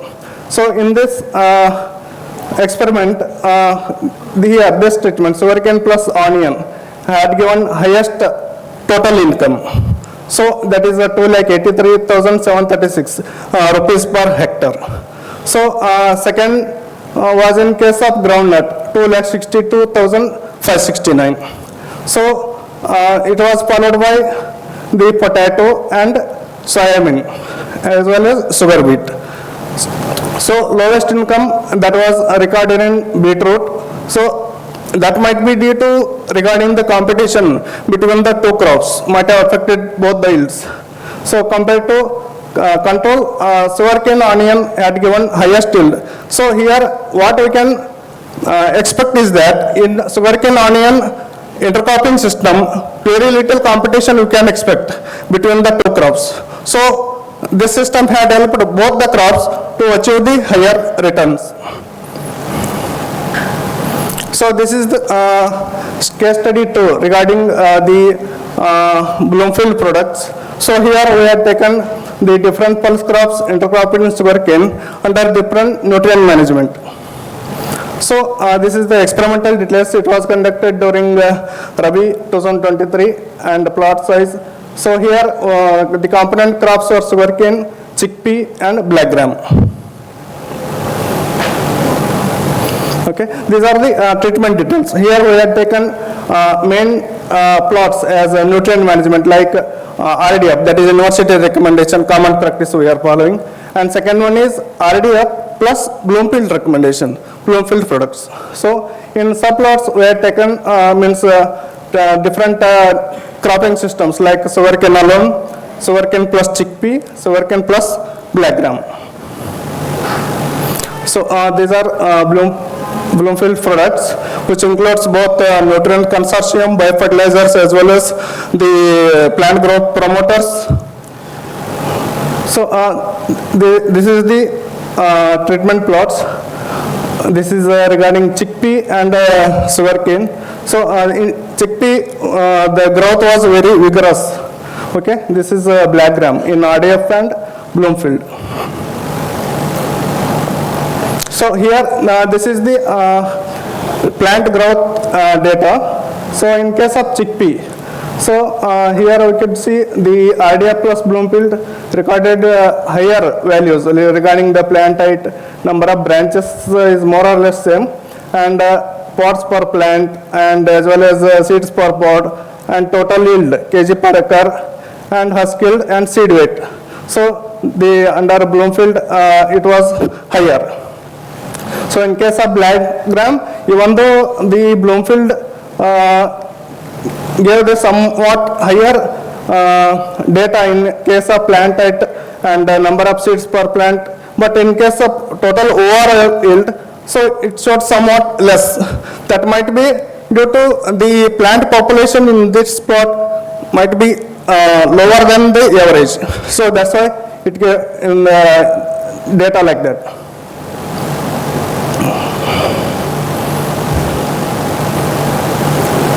So these are the soil properties we had analyzed in that experiment.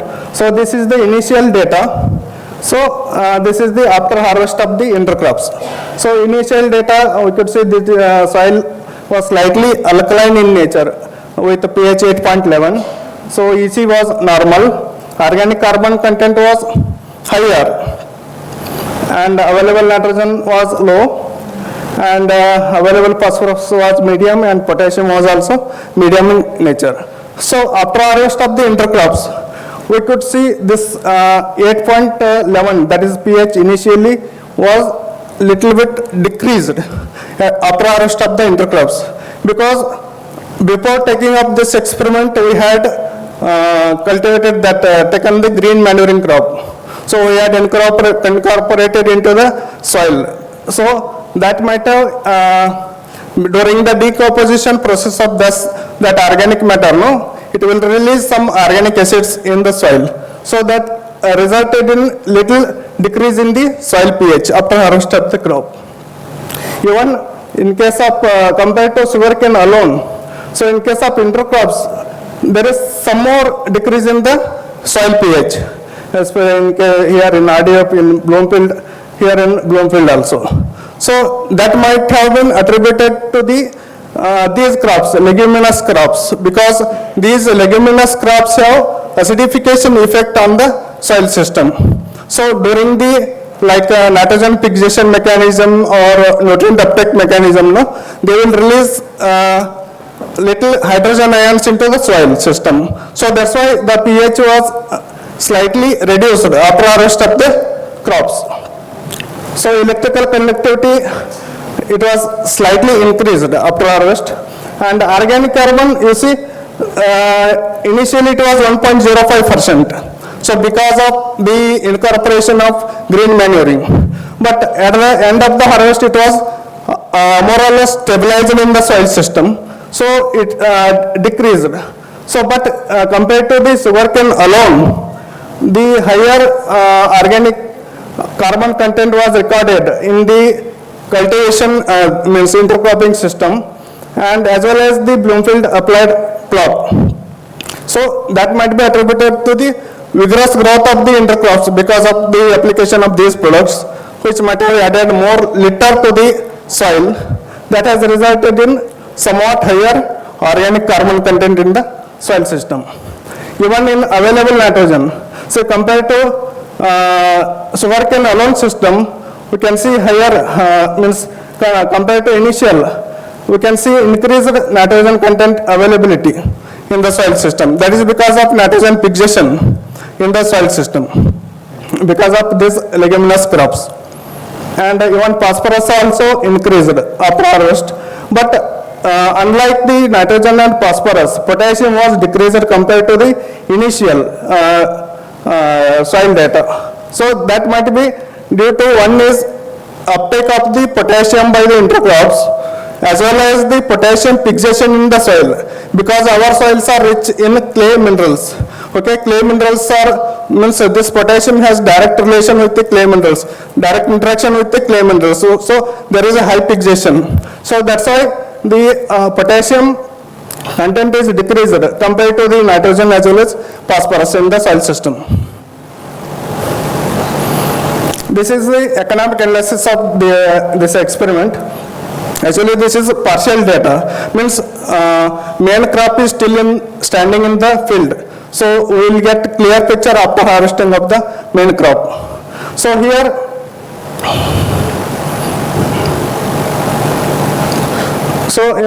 we can see this in sugarcane plus chickpea cropping system. Even though the income is more in case of Bloomfield applied treatment, but if you see the BC ratio, it was higher in case of RDF applied treatment. So the same scenario was in case of black gram also. So if you means finish the main crop, after harvesting of the main crop, the scenario may change. It may add more value to the Bloomfield products. Okay. So this is some little bit regarding those two case studies. So let me conclude. So intercropping helps in efficient utilization of limited resources to achieve the sustainable goals of the agriculture. So choosing the component crops, it is a crucial factor. As I said, they should be complementary in nature rather than competitive. Okay. So inclusion of legumes as intercrops in sugarcane, they will add positive results to the soil fertility. And chemical farming, as we know, chemical farming has created a lot of ill effects on the soil as well as the environment. So that's why inclusion of organic components in the cultivation, it will improve the quality of the produce as well as the soil health and environment. Thank you.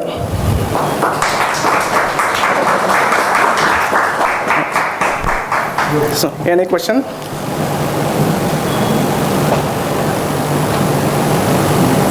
Okay, sir. About inclusion of legume. Yes. So, all legume, the legumes are very useful to the soil health. Yes, sir. Actually, they have acidification effect, sir, especially in case of alkaline soils, because in our region, soils are more alkaline in nature. So pH is high. So if you take up the legumes as intercrop in sugarcane system, they will help to improve the pH condition of the soil, so that the alkaline effect on sugarcane can be reduced, sir. Thank you. Okay. Okay, sir. Thank you. Sir, 1 minute. Thank you. So may I request Mr. Sanjay Mariwala to give a token of appreciation to Dr. Adivippa Asangi, KIAAR.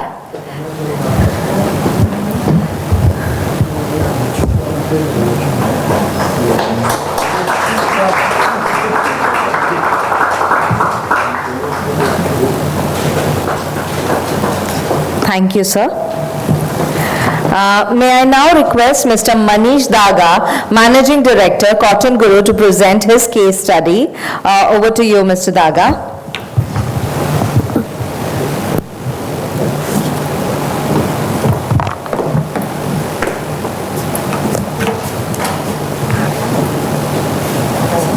Can you show that first slide? First, show that first. This one next.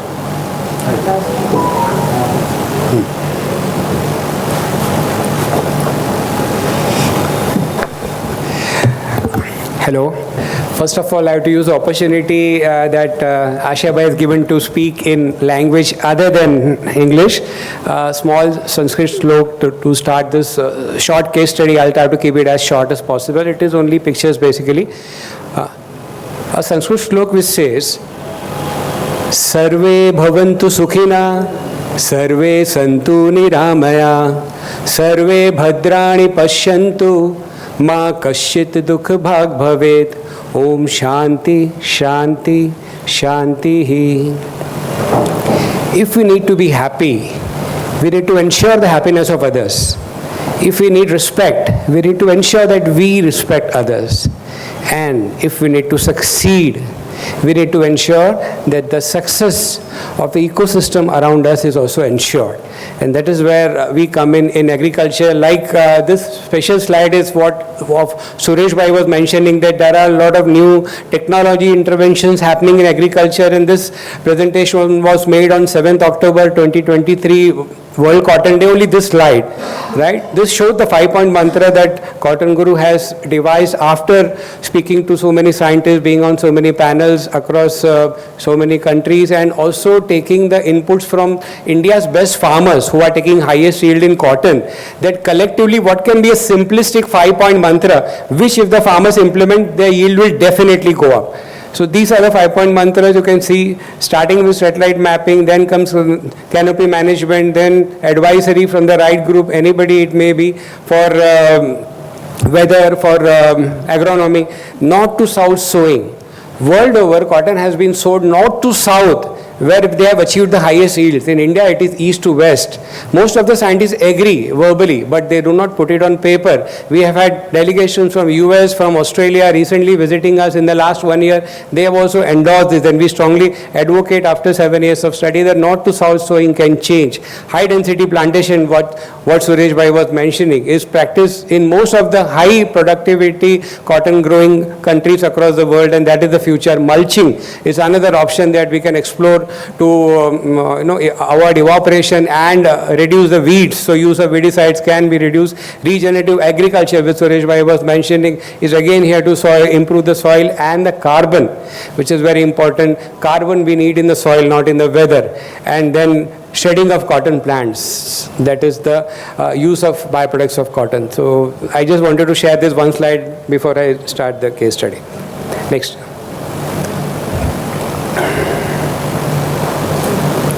And all this is there in the Cotton Guru Pradarshan Khet, or the evidence farm, which we make in every project that we have, either in organic cotton, in regenerative cotton, or conventional cotton.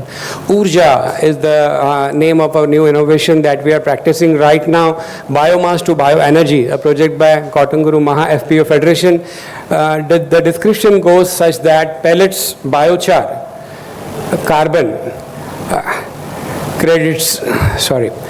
credits from cotton stocks to improve livelihood and income of tribal women and smallholder farmers. These are two of our target audiences, or customers, you can say. One is the tribal women and one is the tribal farmer. Problem statement and the solution. You can see from this problem statement that 15,000 women, I am just giving this example of a small place in Maharashtra called Yavatmal. It's a 100% tribal district of Maharashtra, and we have done this experiment so that I am not too macro on the things. We want to start with micro and then go macro. Taken the data only from one district right now to 5 lakh hectares of cotton, 2 lakh cotton farmers, about 1 lakh tribal women staying in that area. Out of that, 15,000 women suffer health problem because of the stoves that they use. These are all high fumes giving stoves. The input is firewood. They go to the forest every day. It's a 100% forest area. They go to forest, they cut the wood, come back. For 5 hours, 6 hours every week are lost in that. And of course, the fumes are very destructive for the health. That is the pain number 1. The pain number 2, or the problem number 2, is the burning of the biostock, that is the cotton residue. 50% of it is burnt, or used to be burnt in Yavatmal when we started this research in 2022, and now we can say that we have been able to reduce partly but not fully, of course. And overall in India, we say 30% of the cotton residue is burnt, and 70% either it is unused or it is used for cattle field or not very productive or commercially remunerative purposes. So these are the two problems. You can see solutions. Pellet was one thing which was just mentioned briefly before.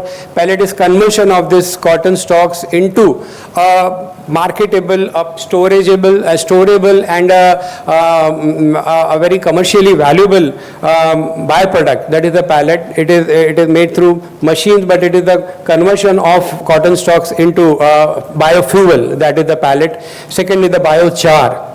It is a biocompost. It is called the black gold. In the last 10 years, a lot of research has happened. There has been a biochar institute, a biochar journal, international biochar initiative on biochar. India is yet to catch up on that opportunity. So research and innovation comes into the picture here, how we can catch up on that trend faster and adapt to it.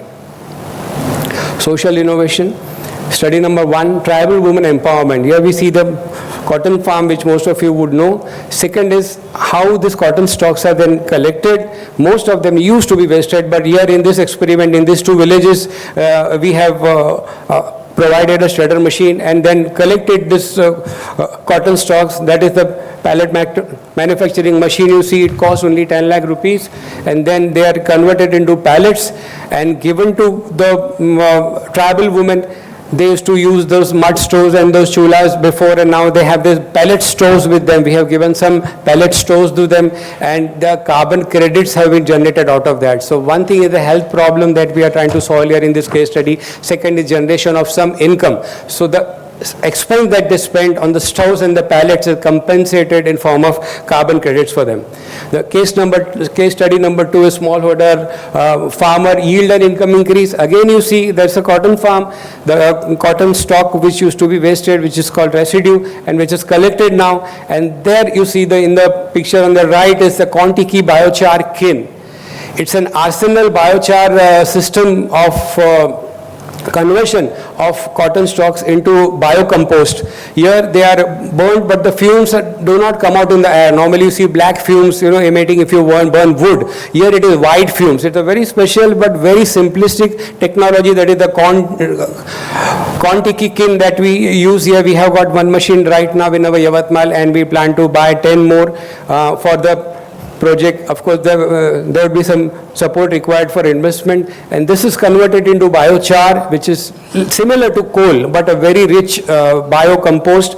This is again enriched with biocompost like neem coated urea or cow urine, which is mixed with the biochar, and this charged up biochar is given back to the farmers. They put that again back into the cotton farm, and what we saw after 1 year of experiment was 15% increase in yield, 10% saving of fertilizers.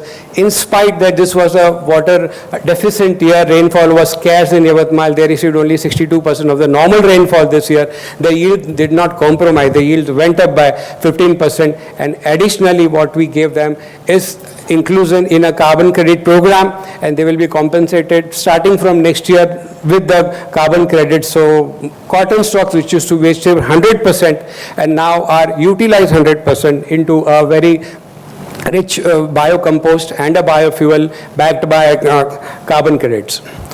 The whole cycle goes like this. We have an app, so starting with the app, everything is recorded on the app, and then that is, you see the cotton stalks, then two parts, one goes to the pallet for the women, second goes to the biochar Contiki kiln for the farmers. All of this conclusively converted into carbon credit, and you can see the income generated for the farmers. Business opportunity.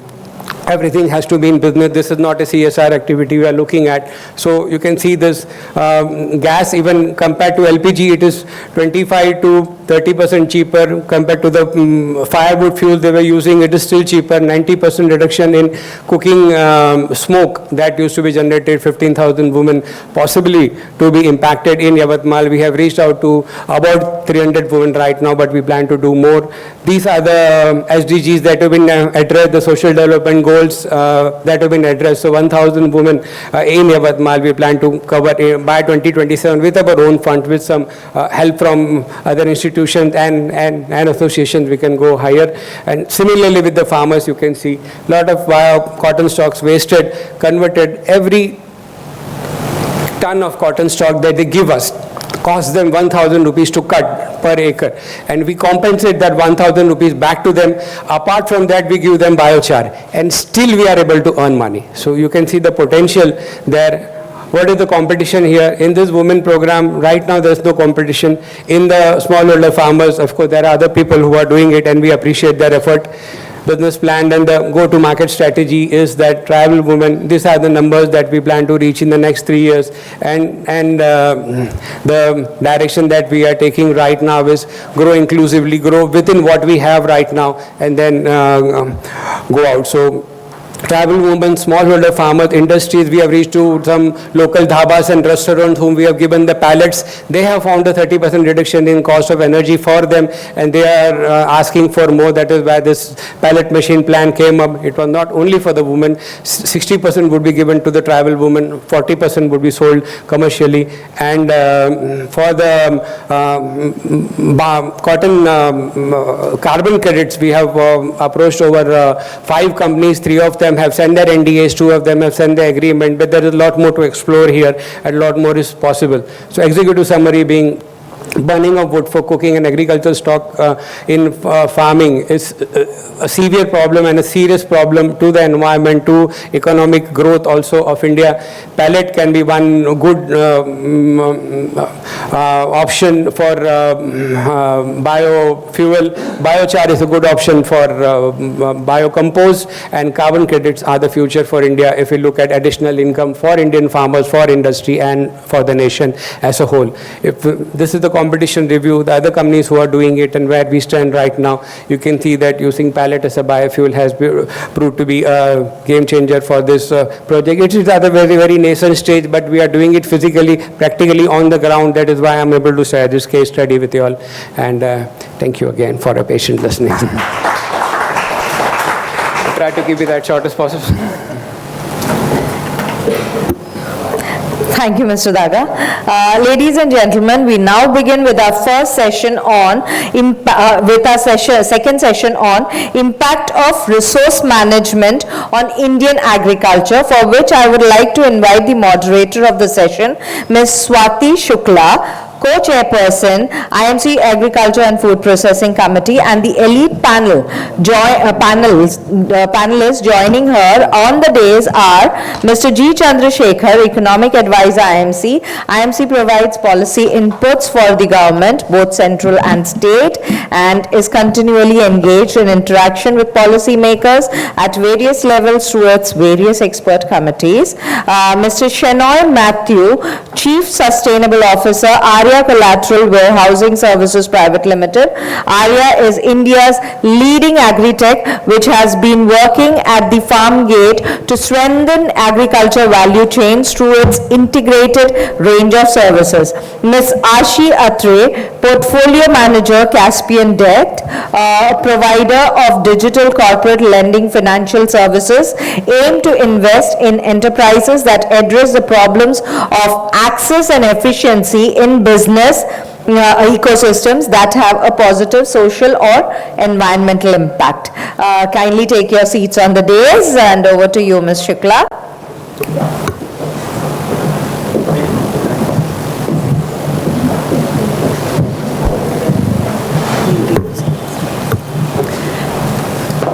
Thank you, Shelby. And before I started, I was reminded I've got about 40 minutes, so we'll keep it short and crisp. Here's the format that I recommend we follow.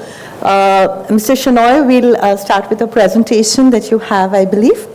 Do you have a presentation? When I'm discussing, so that we can save the time. Yeah, so I was proposing that Mr. Shenoy makes a presentation followed by Ashi, and then Mr. Chandrasekhar in the end. Then we've got a round of questions for the panelists, and we can have a round table discussing some issues. So if that sounds fine, Mr. Shenoy, I'll call you over. Thank you.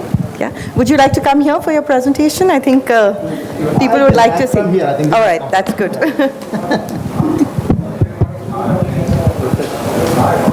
So they will run the slides. Yeah, next slide, please. Yeah, quite a complicated slide, you know. We at the Agri-Tech, we like to complicate simple things so that it looks great sometimes. For the lighter note here. When we speak about Arya, at least some people sitting here might not have heard about us. But I can guarantee we might have entered all of your homes in one way or other way, at least, you know, a couple of times. We are the largest storage of agri commodities in the private sector here. We store close to 7 million tons of grains and non-perishables in our warehouses, which are spread across 20 states and 5,000 locations. So we have the market share in these commodities in post-harvest space ranging from 50% in corn to 25% to 10%. So in your coffee, in your home, in the clothes that you are wearing, the basmati that you cook biryani, the spices that you put in it, everywhere our action is present in one way or other way. So now coming to our activities is, you know, we offer 3 services to the ecosystem. One is the storage, the finance, and the market linkage, the commerce platform. And through this, we now coming to the thing like, you know, the questions that you addressed to me is like, you know, how are we able to conserve the resources when we take up this activity? You know, before our advent, at farm gate level storage was not a very well talked about or practiced thing in the country, which we deal with around 700 farmer producer organizations in the country today. Where I said 7 million metric ton of storage. The study says that if we are not properly practicing scientific storage, the loss is something around 7%. We could bring it down close to 1% and look at the impact. This 1% translates to around 500,000 metric ton of grains which would have otherwise gone waste, which actually would take 1 trillion liters of water to make it, and roughly around 40,000 metric ton of fertilizers to make it. So that's a contribution and the impact when we practice our scientific storage technologies at this farm gate level. We facilitate close to 10,000 crore worth agri credit to the ecosystem, and we through our own NBFC we do around 1,200 crore type of a credit facilitation. Now, when we speak about it, I would like to just take one instance again. We're talking about, and I would like to stick to the topic that is assigned to me is the resource conservation. Otherwise, it's quite spread about. Let me take a very small instance of maybe Bihar, because I'm just going to corn, because corn is the 50% of what the total commodities that we store. We store close to 1 million metric ton of corn in Bihar. And through the scientific practices that we have done, what the industry, the poultry feed and animal feed industry recognizes, and they tells us this, prior to our intervention there, we are there present in Bihar for 10 years. Prior to that, all these high moisture corn used to travel through good trains to the poultry feed manufacturers. And when the high moisture corn go through the goods train, there is a buildup of aflatoxin, and aflatoxins through the poultry feed enters the food chain. What the industry tells us is that close to 30% of poultry mortality we could actually impact by reducing this aflatoxin to the scientific storage. The other point is the commerce platform. Through our commerce platform, what we deal with around 1 billion metric ton of commodities, close to around 5,000 crore worth commodities pass through our commerce platform. It helps to connect the smallholder aggregators who are present at remote locations to the corporate buyers. What we essentially do is we guarantee trust for the transactions through our commerce and trade model, so that these people who are in distant markets can, transact. Prior to our intervention, what used to happen is, like in all these markets, this would go through at least 1 or 2 layers of mandis and market ecosystem before it is reaching the factory gate. Now, when we cut it down, we did a recent analysis. 10% of these top clients transacting, we took it and we saw that how much of the distance is getting reduced. We saw that close to around 3 lakh kilometers of distance we are able to reduce, because there is a disintermediation which is happening through this commerce model which is there, which actually translates to around 90,000 liters of diesel. So when we speak about impact of technology, that's the way the impact get translated. Maybe I think we can just go to the next slide. I will just go to the relevant part only. Can the next one, please? Yeah, this is what we mentioned, like, it's the storage technology, the process technology, and there is this monitoring technology which interact together to create all this impact what I discussed with you. Next, please. This is something again, there are many places where storage is not available, and we create storage, I would say, out of thin air. In 24 hour to 1 week notice, we can store from 100 metric ton to 10,000 metric ton where even no storage is available. So these are like called hermetic bags imported from from Philippines, which can be erected overnight and the grains can be stored in it. I mean, where the warehouse is not available, where the location is flood prone or earthquake prone, the buildings are not possible, tribal lands where you cannot build anything because of the law. These are the storage technology that we follow, and then this is completely chemical free storage. You don't have to do any fumigation or any type of chemical interventions, and also the fungal growth is zero inside it because it is anaerobic condition inside. So this is the new technologies that we are bringing to the country. Next, please. Next.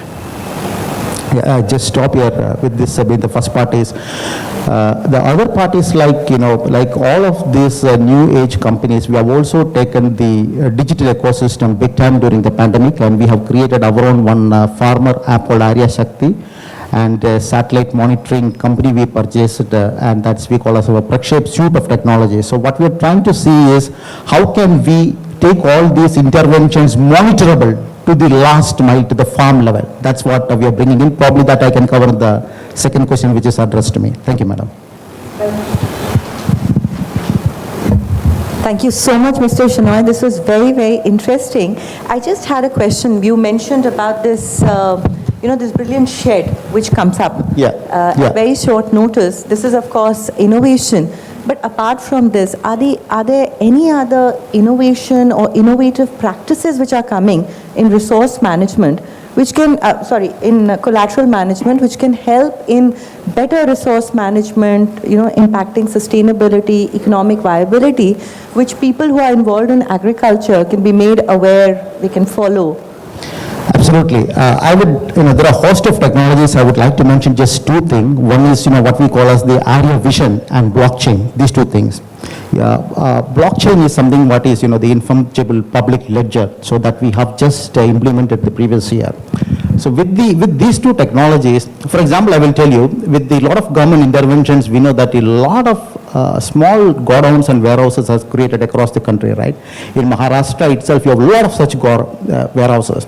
But what's happening is like the banks are not willing to fund in those places because there is no visibility, there is a little bit doubt on the things which are kept there. And then when you want to deploy resources and security, it is very resource intensive. And then today what is happening is like few years before, a lot of these structures are lying vacant. So that is a lot of stuff made with a lot of resources, but not properly utilized, right? So there is where we brought in something. Can you go to the next slide, please? Maybe I just show that. Yeah, just see this. So here what's happening is like these are artificial intelligence, enabled cameras which are installed in these places. The one which you are seeing is in Tejpur, which is 200 kilometers from Assam. So it's a government warehouse of 1,000 metric ton which was lying vacant there, and we have actually enabled 3 farmer producer companies in that place to store the produce there. The banks have no problem in funding it because we can on time see everything what's happening there. The batch which is going in and going out are all AI enabled, counting which is enabled, so which gives the credibility to the finance ecosystem to fund it, and the funding enables the storage to happen there.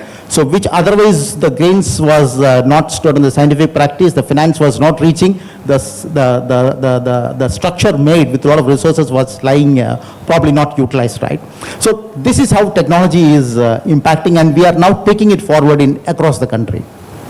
This is absolutely fascinating. Thank you so much for bringing it up. I mean, we've interacted so many times. I've interacted personally with so many banks where they would like to fund, but just the risk is what prevents them from funding. And of course, if the funds don't come, then how do you get the benefits out? So this is absolutely wonderful. Thank you so much for sharing it. Thank you.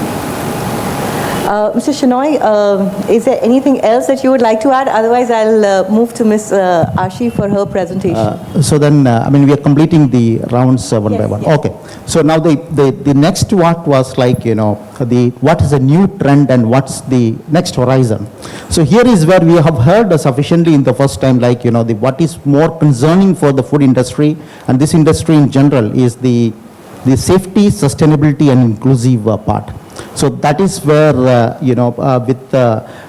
hear about the milk and egg and the aflatoxin contamination, there are now also instances of aflatoxin contamination which people speak in the poultry and this and heavy metal contamination, the stuff getting rejected in the outside market.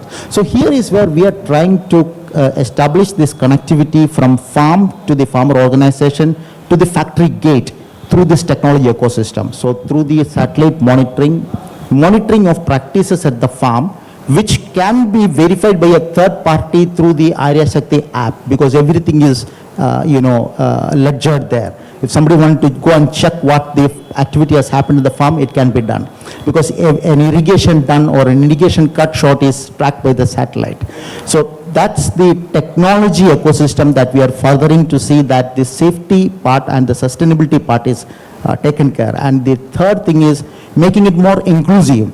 Today, what we see is like the entire value chain pie, the earnings pie, we all know that the farmer level, the smallholder level is thin. There a lot of effort go from him, but probably it's not the optimal earnings that he is getting. So that is what we are trying to see is like we are cultivating, we deal with 100 corporates and about 5,000 processors. So we are cultivating a set of buyers whom we call as climate champions, whom actually will be willing to buy from all these smallholder organizations, willing to adopt the sustainable practices at a little premium. So what happens is like all of these organizations, they have their own ESG and emission goals. And the trader ecosystem, while they're also playing an important role, probably they don't have that monitorability and control of the farm level activity which the farmer does. So the role what they can play today in sustainability and all this traceability is limited compared to what a smallholder organization can do. And by adding that, placing them in a differentiated pedestal, the smallholder organization, what we actually aspire is probably enable them to get a little premium for their produce and connect them preferably with these buyers. So that is what we are trying to bring in more inclusion into this value chain, which is our next, in a scaled up way, which we are trying to implement in the coming years. This is absolutely fascinating. You know how technology can come into a subject which was supposed to be so remote inside an agricultural producing area, and now you have technology, people can see what's happening, that gets the confidence. You get the whole sustainability piece going. On top of that, you are helping the farmers. I think this is it's amazing what technology can do in areas where we never thought technology could come in and make a turnaround. Thank you so much for sharing that with us. Ms. Ashi, would you like to go next, please? Sure. So if we could just display the PPT, considering the constraints of time, we can move to the second last slide, if that's okay. Can we? Yeah. Okay. So I'll just begin by giving a brief introduction on Caspian Debt as a company. So we are an impact in ESG. Would you like to come here? I think the volume is a problem.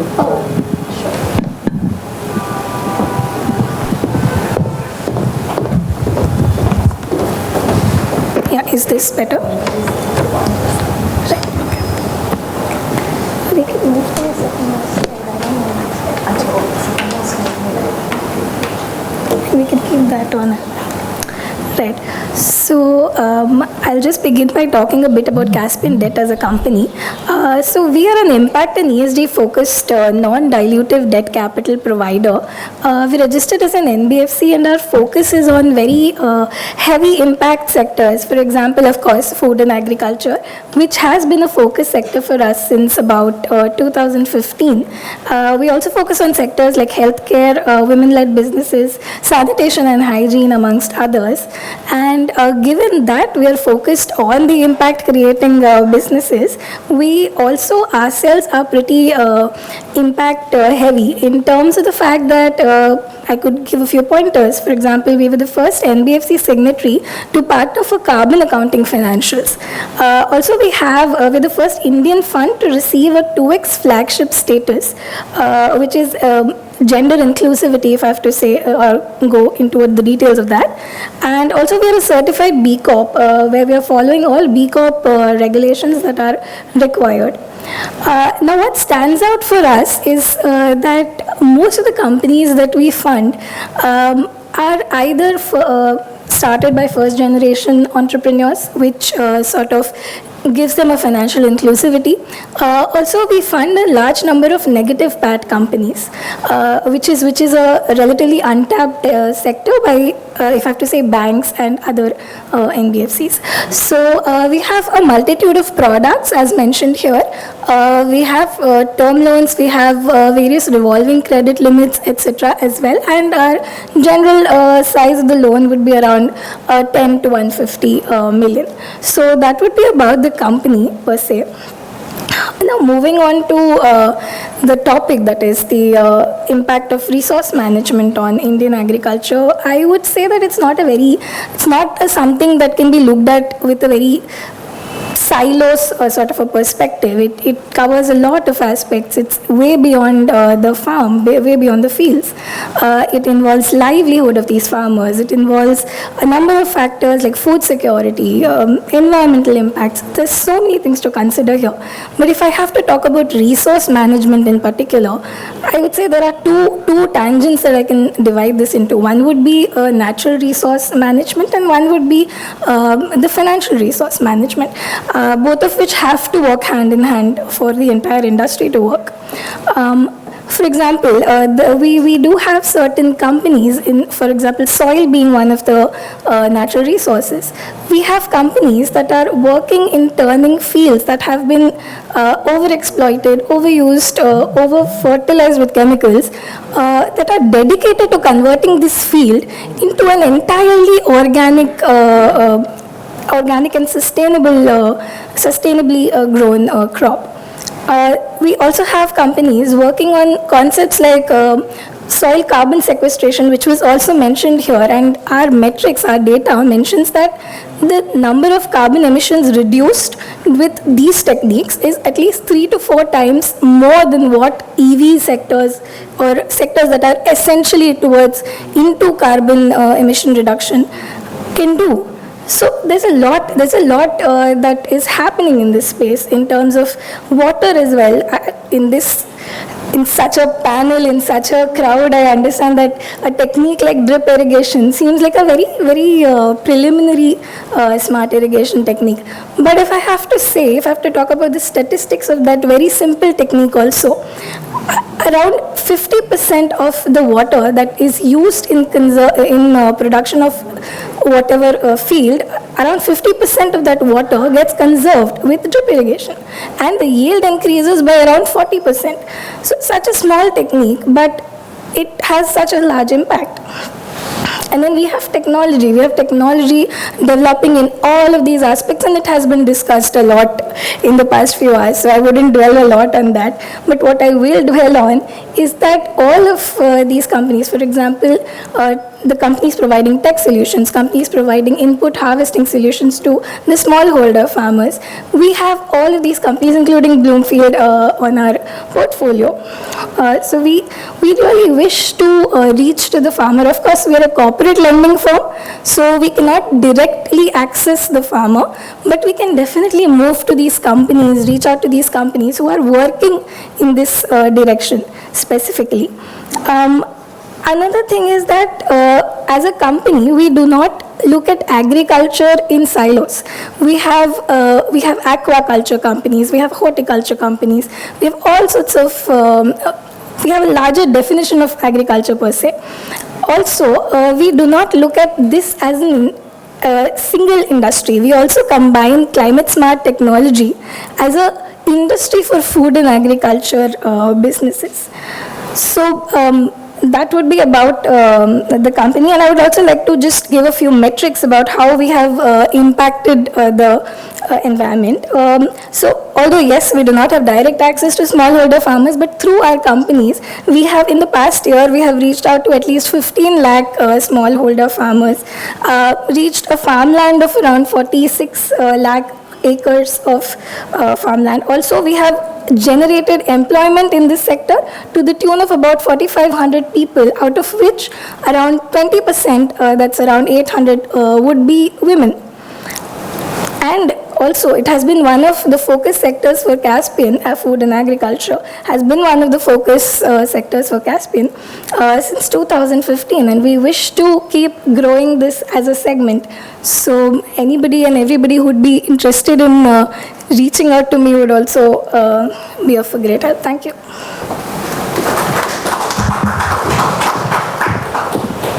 Thank you so much, Ashi. I just had a couple of questions. One of them is, obviously you are investing, or you are giving money to companies which are involved on the agricultural side. When you do the assessment, i.e. how much money should I give to this company, does effective resource management, is that an aspect that you consider? And if yes, it's sort of an abstract thing, right? How do you monetize it and say, okay, because of this, I can give so much money to this company?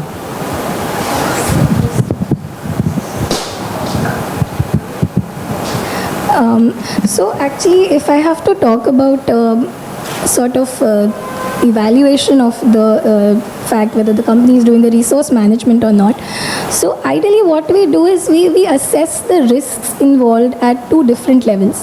One would be when we are reaching out to the company, when we are trying to provide a certain facility to them, and one would be post the fact that we have already dispersed the amount. So we have a lot of data in the back end. As I said, we've been doing this for a while now. So we have a lot of data to assess whether this particular conversation or this particular idea that is coming to us has some credibility or not. Then of course we also assess based on their business models, etc., to understand whether it's sustainable. The business model has to be sustainable as well as the practices have to be sustainable. So we also do field visits for that purpose. We have certain experts in our company as well who might accompany, might not accompany, but there's a lot of knowledge transfer in that aspect. And also, as an industry, we understand it more or less. We know about the business cycles. We know how to go around the field and assess the credit quality. Will it come back to us, right? And apart from this, if I have to say, we have been fortunate enough to have a plethora of portfolio companies which have passed on that information, and we have been able to vet it with the industry as well, that whatever they share with us has more or less been the case with the entire industry. So that helps. And apart from that, we also, ideally we are a debt provider, but our due diligence processes are very equity-like, is a general view that we get from our companies. So given that, we have a very, very deep and in-depth, we do a very in-depth study of the company before we move on to actually disbursing the amount. So in a sense, what I understand is if there is effective resource management which is being done, obviously that's mapped and that shows that the business is stable, economically viable, moving in the right direction. And so the money that you give is secure, and so you can lend that money. So of course that helps in completing this cycle. Well, thank you so much, Ashi. Yes, please. The question you asked, Ashi, actually reminded me of a seminar where I was speaking. It was Reserve Bank of India seminar on priority sector lending. It was 2 years ago. I talked about priority sector lending, its benefits, etc. But I said we need to contemporize it. The banks will now, before lending, have to check. She talked about sustainability of business. I'm talking about sustainability of the operations of the company and sustainability of the product itself against which they are lending. And therefore that is that borrowing company following sustainability principles? And to what extent is there scope for improvement? And based on that, you can actually have a list of criteria of the index of integration with sustainability principles, if you may want that. And therefore, based on that, commercial banks can actually decide how much to lend. A private NBFC, of course, will have its own take, because after all, for them, return on investment is important. And therefore, it could be, I'm not saying it is not important, it will be much less important than for a commercial. Thank you so much, Mr. Chandrasekhar. And seeing that we are short on time, I'd like to invite you, Mr. Chandrasekhar, to talk about, you mentioned 3 things which are really, really important for resource management. The first one, of course, is people, finance, and the third one was technology, of course. How much time do you give me? How much time can we give Mr. Chandrasekhar? 5 minutes? Awesome, I'm okay. And I request another 3-4 minutes for a general recap. Basically, finance drives agriculture. We need finance for agriculture. With the government's lending targets go up by at least 1 lakh crore rupees year after year, which is what we have seen in the budgets in the last 10 years and even more. But my strong sense is the benefit of that hike in lending targets does not reach the small farmers. Out of the 130 million farming families, 80% are smallholders, and a substantial part of them are denied the benefit of formal lending. They are not able to access. I don't blame the banks because the recovery costs are very high when you lend to smallholders, and the default rate is also high. Therefore, it's a dilemma. And therefore, the small farmers are driven to informal sources of finance, money lenders, usurious rates of interest, all that. And therefore, this needs to change. The only way it can change is for the Reserve Bank of India to step in, and I'm sorry, to make banks more accountable. Banks lending to become more transparent. Today, there is no monitoring of this lending business, particularly under priority sector lending. I know private banks actually lend to traders, saying this is priority sector lending. It does not reach small farmers. Therefore, a regulator will have to step in and make sure that small holders are financed adequately. We also have to talk about the warehouse receipt system.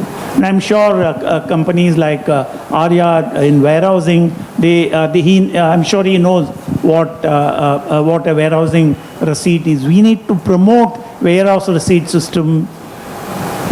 More than 25 years ago, 1998, I wrote a report for the Government of India on structured financing and warehouse receipt system.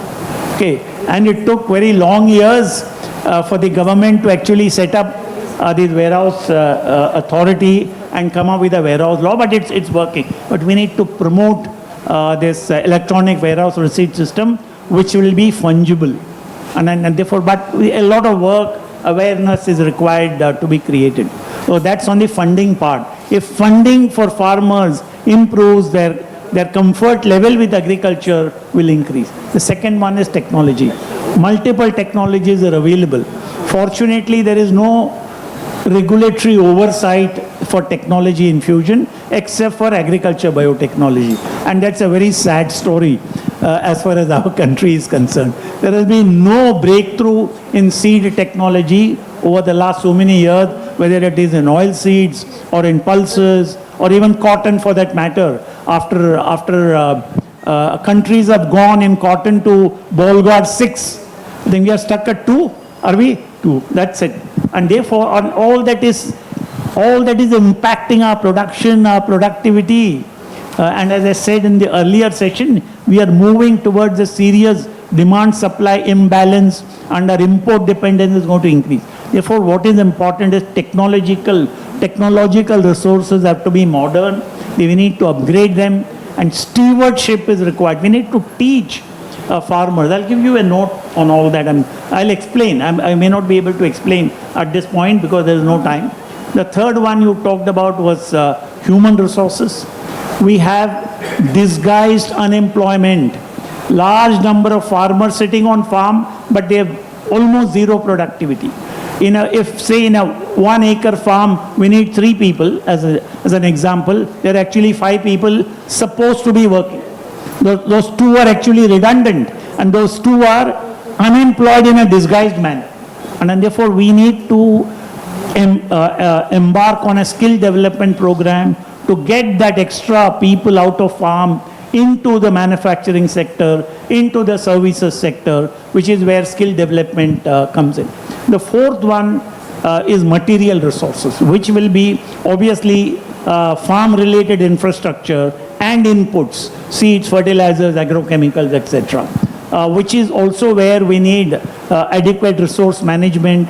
Your seed or agrochemical marketing needs to become more transparent. It needs to be strengthened.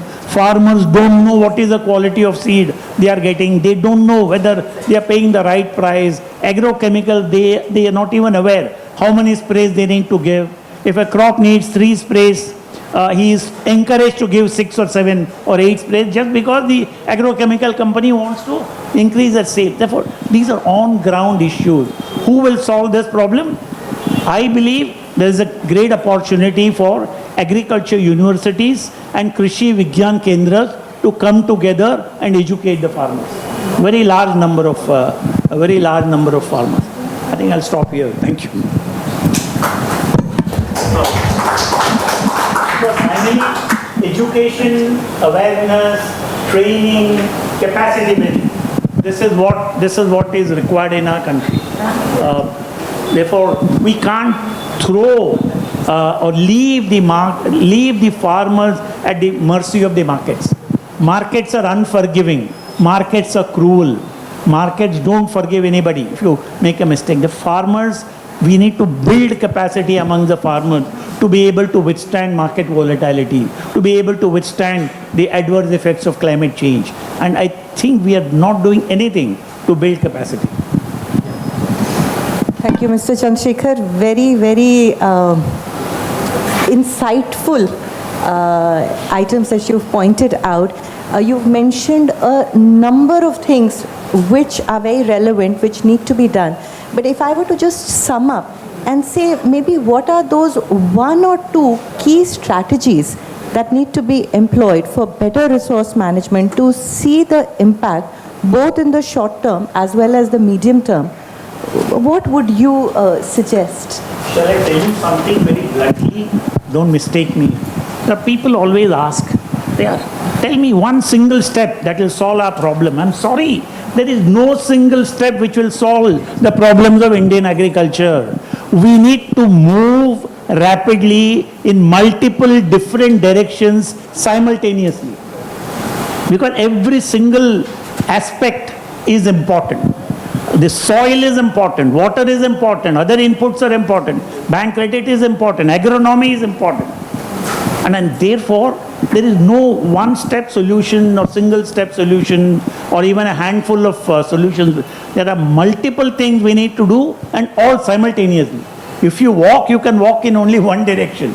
But here is a situation where this nation, this sector has to walk in several different directions simultaneously if we have to survive and if we have to thrive. And therefore, pardon me, I will not be able to answer this question. What are those one or two steps that are important? No, multiple steps are required simultaneously. We'll discuss it maybe offline. Thank you. Thank you so much. And then one last question that I would like to pose to all the three panelists is, of course, IMC is a great forum. We do have access to give our inputs to the government. So for resource management, in particular in agriculture, what would be one or two initiatives that you would really like government to focus on, and IMC can present it on behalf of this panelist, please? I'd like to have your views, the view of all the three panelists on this, please. If I just say one point, I tend to agree with Chandrasekhar sir. See, what happens is like individual companies, obviously we cannot go spread all across. We are a post-harvest agri-tech. We will stick to that. Some overtures we will have to the pre-harvest, but we cannot be a pre-harvest company like an input company. A seed or a fertilizer company or an agrochemical company cannot go much into the post-harvest.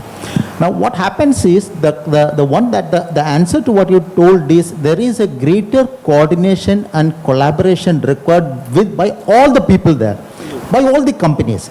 So that role and that platform creation is very important. And what is happening today here, I traveled all the way from Delhi to here because we recognize as agri-tech enabler, the integrator, importance of such forums. So we decided to deploy a senior resource because this platform is very important.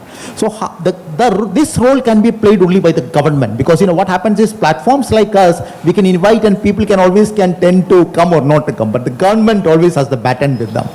We need to find out how this collaboration can be made possible because there has to be a seed with a drought resistance, and that information has to go to the seed company from the output company, and then the buyer should give some preference or some preferential treatment to those farmers who are cultivating that, because there may be something he may have to offset while cultivating that seed. So it actually a collaborative approach is required. This collaboration may be encouraged, or maybe I should say is like channeled by the government is what is. A more formalized approach by the government. Yes. Which brings all these, technology, input providers, all of that together. Absolutely. So that there is a common platform. Yes. Which then can be harnessed for having this large-scale impact. Otherwise, Correct. everybody does their time. Which is what is the moral duty of every chamber of commerce in this country. We need to provide inputs, which is exactly why we are meeting. Yeah, go ahead. Your inputs are very she will talk. would just say that I would be reiterating whatever sir said, that of course education of the farmer, education to the end consumer is the utmost important thing over here, and also fair trade practices, proper understanding of the middle layer.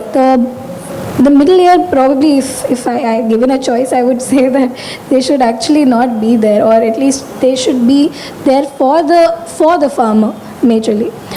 So that would be there. And one thing would be to acknowledge the need. Of course, there have been advancements previously also in the priority lending sector, but there has to be the need for the acknowledgement of the need for FIs, for finance and technology and agriculture combining together, and that only the government can provide for.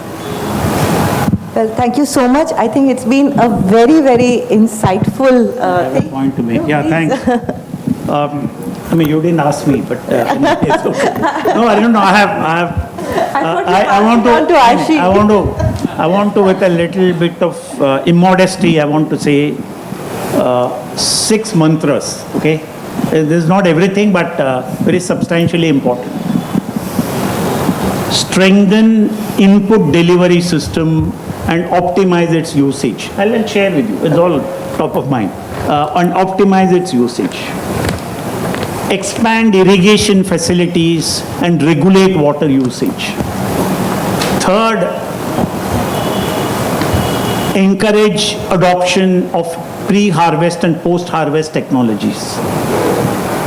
Fourth, invest in rural infrastructure to be able to allow farmers much better access to markets, to invest in rural infrastructure. Fifth one, build capacity amongst growers to face market volatility and in some way the cruelty of the market. Okay, because we in our country have marketized agriculture and financialized the agriculture markets. I don't know whether it actually means basically there's a huge amount of speculation that happens in the agriculture markets, and therefore all that needs to be regulated very, very strongly. We, all said and done, our challenges, as I said in the previous session, are daunting, and therefore we need to take a long-term view, have progressive, predictable, long-term policies which are growth-oriented, but hold the government responsible for implementation. There is no responsibility today, no accountability. We need to hold people responsible for implementation. We have huge budgets for agriculture. Even that is inadequate, but yet it is large. But what about the outcome? Nobody reports to you the outcome. You get to hear the outlay budget from the finance minister's speech. Is there an outcome report? Nobody knows what's happening. And therefore, I think these are issues that need to be tackled. Thank you. Sorry if I sounded very aggressive, but these are my very honest thoughts. I think we really appreciate the candidness and the honesty. I think that's the need of the hour. And thank you so much to our panelists, our esteemed panelists, for putting these thoughts across. Lots of food for thoughts. I'm sure as IMC, we are making note of the recommendations, and we'll take your help, Mr. Chandrasekhar, of course, in drafting it out and sending it to the relevant people. Thank you so much. Yes, please. To share that you asked what can be the solution. In Australia, there is a BMP program going. Yeah, it is important that is there a precedent to what we are intending to do right now, a future farming program, we can say that, prepare for the future, looking at the past and, seeing what we have, resources we have in the present. There's a BMP program going on in Australia, Best Management Practices program, which is inclusive of the government, the industry and the farmers. It's a very successful program, Chandrasekhar ji would agree, and that can be a case study, for that IMC can look forward that going ahead the agriculture section here can look forward how we can take the best out of that program and see what can be done here. Second thing was World Bank is funding a lot of projects worldwide. Is RBI intending or equip, or is there a mandate where they can fund such projects within India? Then that can also be a big help. Thank you. Finally, Swati, it boils down to political will. Do we have as a nation, the political will for creative disruption? That is all. And that's what is required. Okay. Well, thank you so much. Thank you, Manishi. Thank you. Thank you. That was really a great session. May I now request Mr. Ashay Doshi to present a memento to Mr. Shenoy Matthew as a token of our appreciation and gratitude.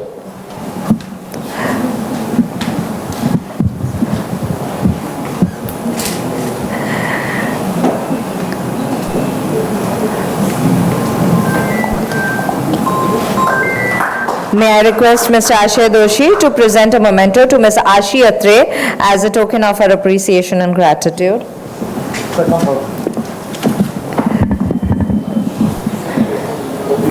May I now request Mr. Ashay Doshi to present a memento to the moderator, Ms. Swati Shukla, as a token of our appreciation and gratitude.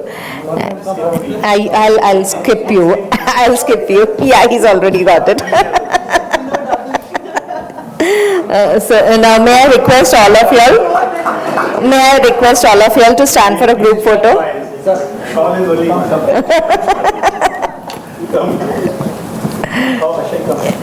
Yeah, a group photo, please. Thank you very much to all, and that was a very interesting session that we had. A loud applause, audience. I know it is time for lunch, but please, we have to motivate our speakers, they have come all the way to just give you insights. Now let's move on to an interesting case study, which I request Mr. Chaitanya Desai, CEO Omni Active, to present. May I request you to please present? Okay, thank you. Over to you, Mr. Desai.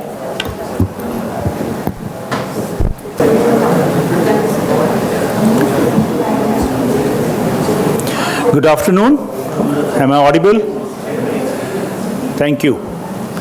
So in any conclave, I think this is the best slot anybody can get, which is just before lunch.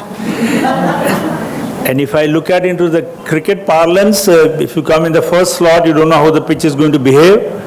You come in the last slot, you have to only do a run chase. But this is the best time when you can pace your innings, and everybody is going to be very active because they are looking for the lunch. I represent a company called as Omni Active. We also part of the sponsors here. My owner is the president-elect for this forum. And we are into a very niche business. I thought I should introduce you the type of business we are into, because many people don't know. Whenever I socialize in my social circles, also people like to ask me, "Tum log karte kya ho?" So, as our tagline says there, we are from nature to wellness. So we are into a health sector. We fall between pharmaceuticals and food. So we are neither curative, nor are we the food chain, but we are in a segment which is preventive. So the products which we make are more for prevention.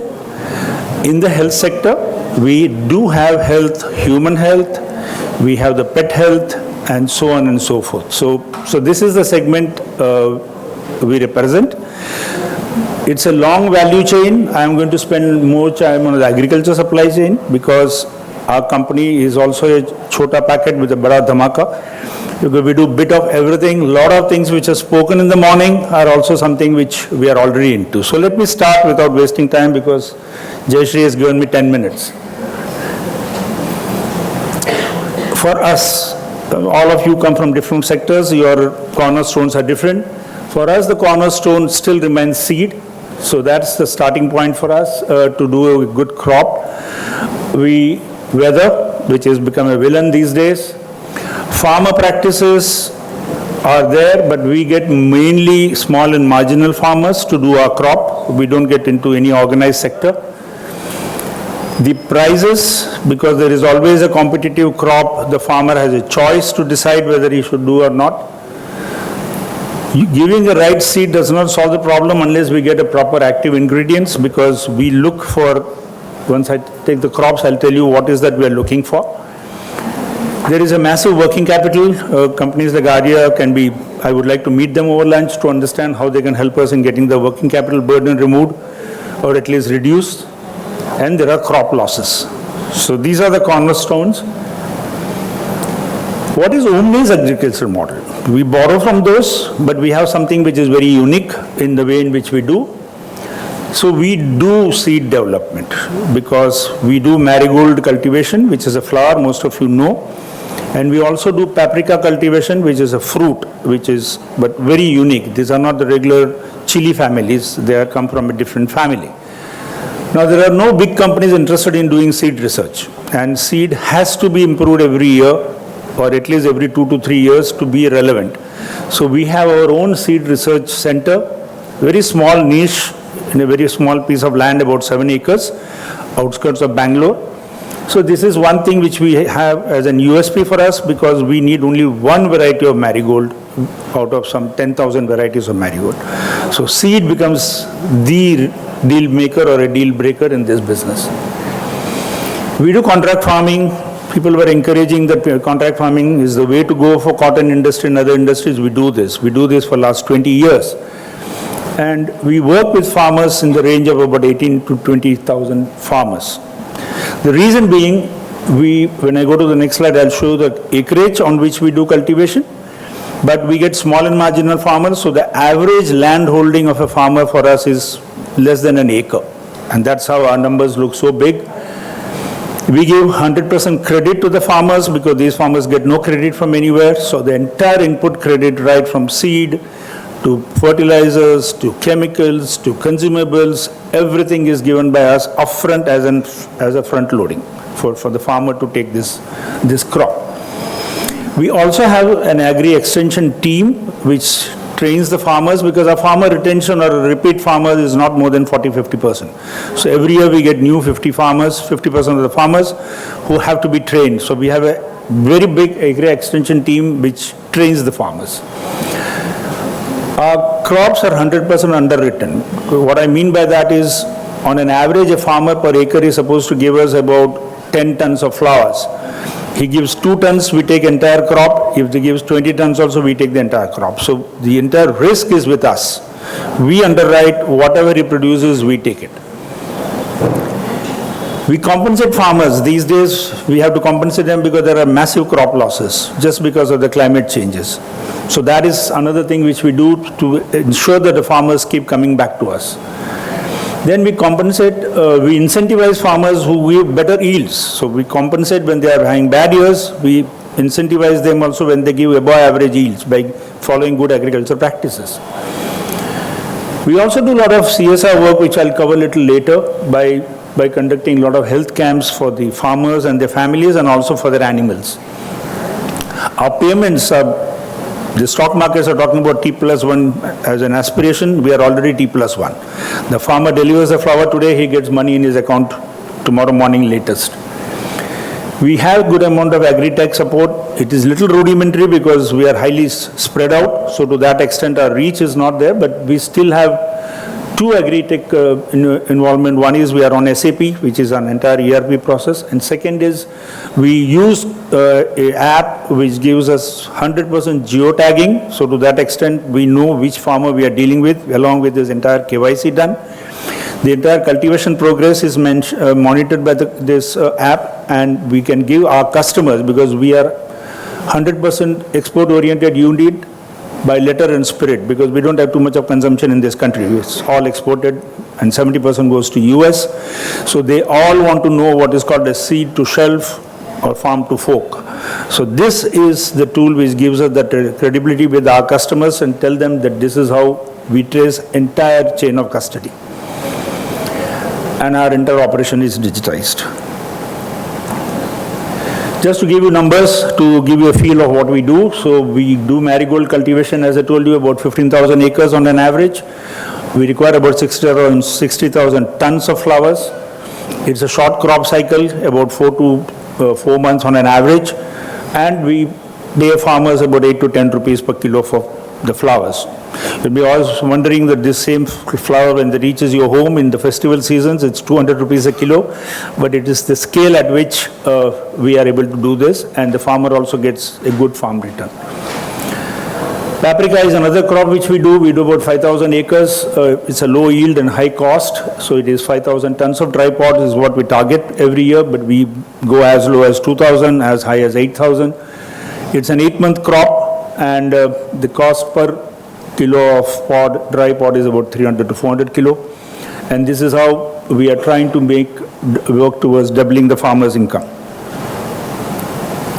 Just to give you a value chain in a pictorial form, so we have our own seeds, we do farming, then we do post-farming, that is dehydration and extraction, and then we have the real value add, which is the end products of the products which go to our customers.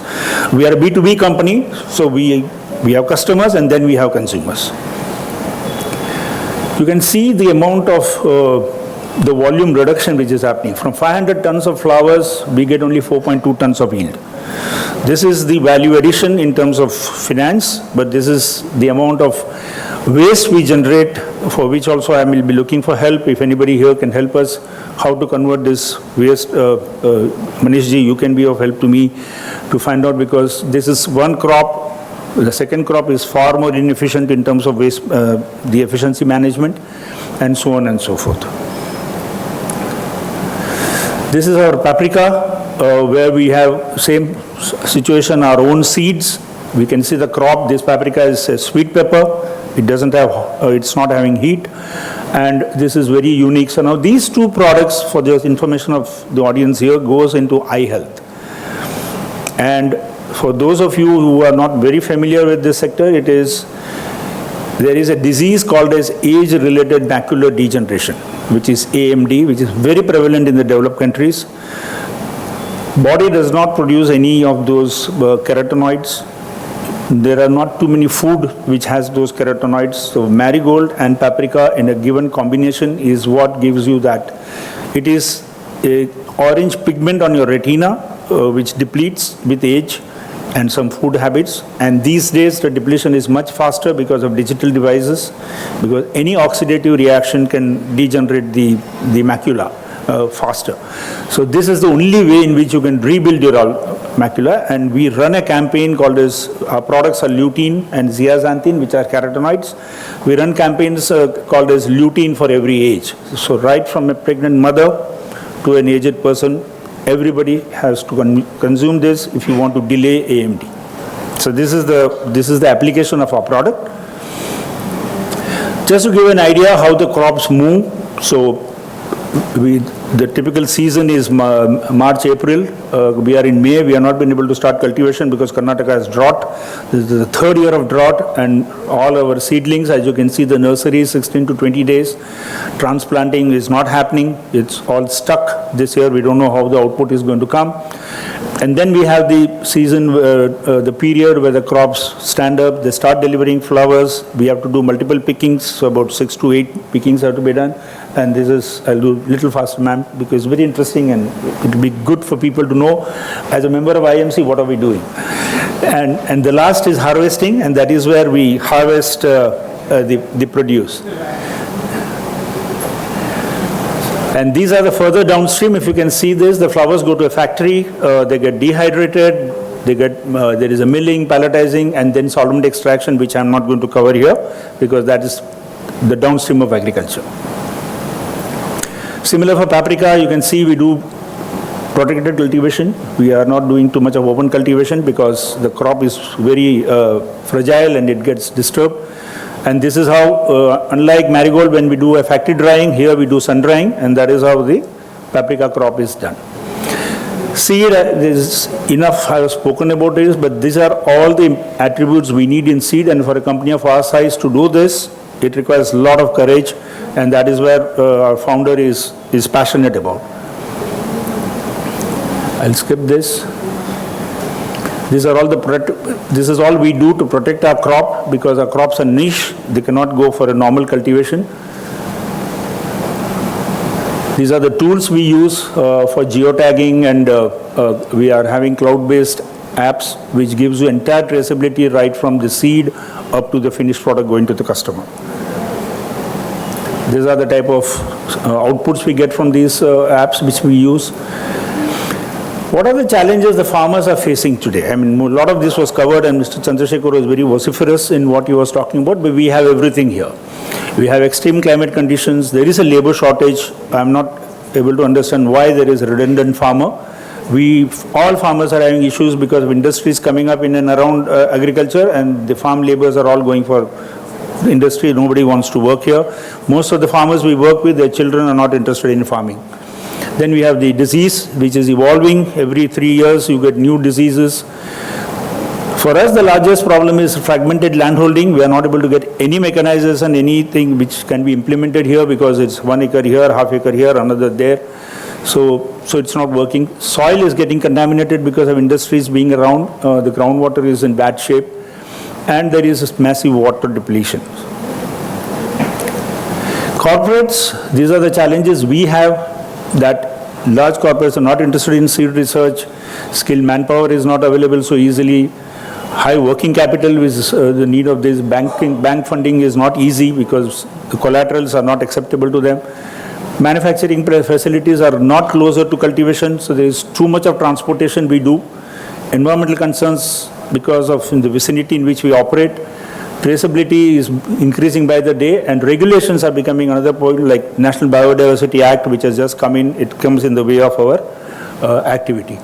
These are going to be the new initiatives we would like to do. And just, can you help me with the video? So for all of you, this what I was showing you is more dry. You can see live in a small video how does a business run from seed to crop. So this is the flower. We want this type of flower. Other flowers don't work for us.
So we also run a foundation as a part of CSR, which is close to farming, because this is where we get our business from and we want to give it back. Unlike a lot of companies which are willing to, just put the presentation. So a lot of companies like to give it to PM Care and put the money there. Sanjay was not believing in that. He says, whatever little profit I make, I want to control myself. I want to be sure it goes to the right purpose. That's how many years back, I have my colleague here, Rushwa, who runs our entire Improving Life Foundation. All of you can interact with him after, we can go to the next one. So this is our Improving Life Foundation. This is what is the foundation run by OmniActive. This is the impact we have created so far. It started in a very small scale in 2017-18, much before government rules came in. And today, if you see, we are impacted about 1 lakh people, and we have a budget which is coming purely from in-house. And we would like to use this forum for people to join us in this mission. please give your CSR money which you are giving it to PM Care. We will put it to better use, and we promise you that we will give you full traceability, because traceability is our business. And so this is what we do here. And these are the three pillars we work in, so it will be useful for those who want to help us out here. Is we work with health, education and environment. These are only our focused areas, and this is where we work. We don't work beyond this. And these are our values. We give you full transparency in everything we do, so please join us. This is how we work. We work in Bioriddle, the startup incubation which you work on, and yeah, so this is all. Sorry, there was a time pressure. Sorry, man, for extending the time. Thank you very much. We can interact over lunch if anybody wants to know more about it. Thank you, Mr. Desai. May I request Mr. Samir Somaya to present a memento to Mr. Chaitanya Desai as a token of our appreciation and gratitude.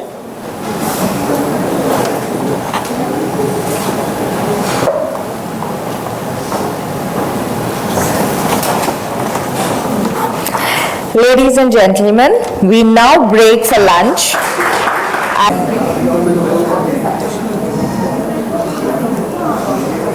Ladies and gentlemen, I hope all of you all enjoyed your lunch. So now let's get back to business. We are about to begin the next session on new age technology in Indian agriculture. To moderate the session, I invite Mr. Ashay Doshi, Chairman, IMC Agriculture and Food Processing Committee, and the elite panel joining him on the days are Mr. Mrinal Pai, co-founder, Skylark Drones Private Limited, a technology company that is building the core infrastructure for the global drone ecosystem. Ms. Dhanashri Mandani, founder and CEO, PRYM Solutions. Salam Kisan is working on democratizing data-driven and precision agriculture with a tech platform that assists farmers in informed decision-making through farm management tools, services, and transparent marketplaces to increase overall productivity and profitability. Dr. Sumir Sawant, Chief Ergonomist, Bloomfield Agro Products Private Limited. Bloomfield Agro uses innovative fermentation technology to manufacture biological fertilizers and micronutrients that enhance soil health, crop yield, and overall productivity. May I request all of them to please join on the days?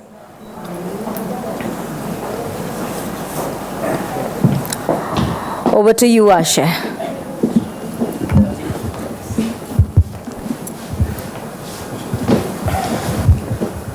Good afternoon.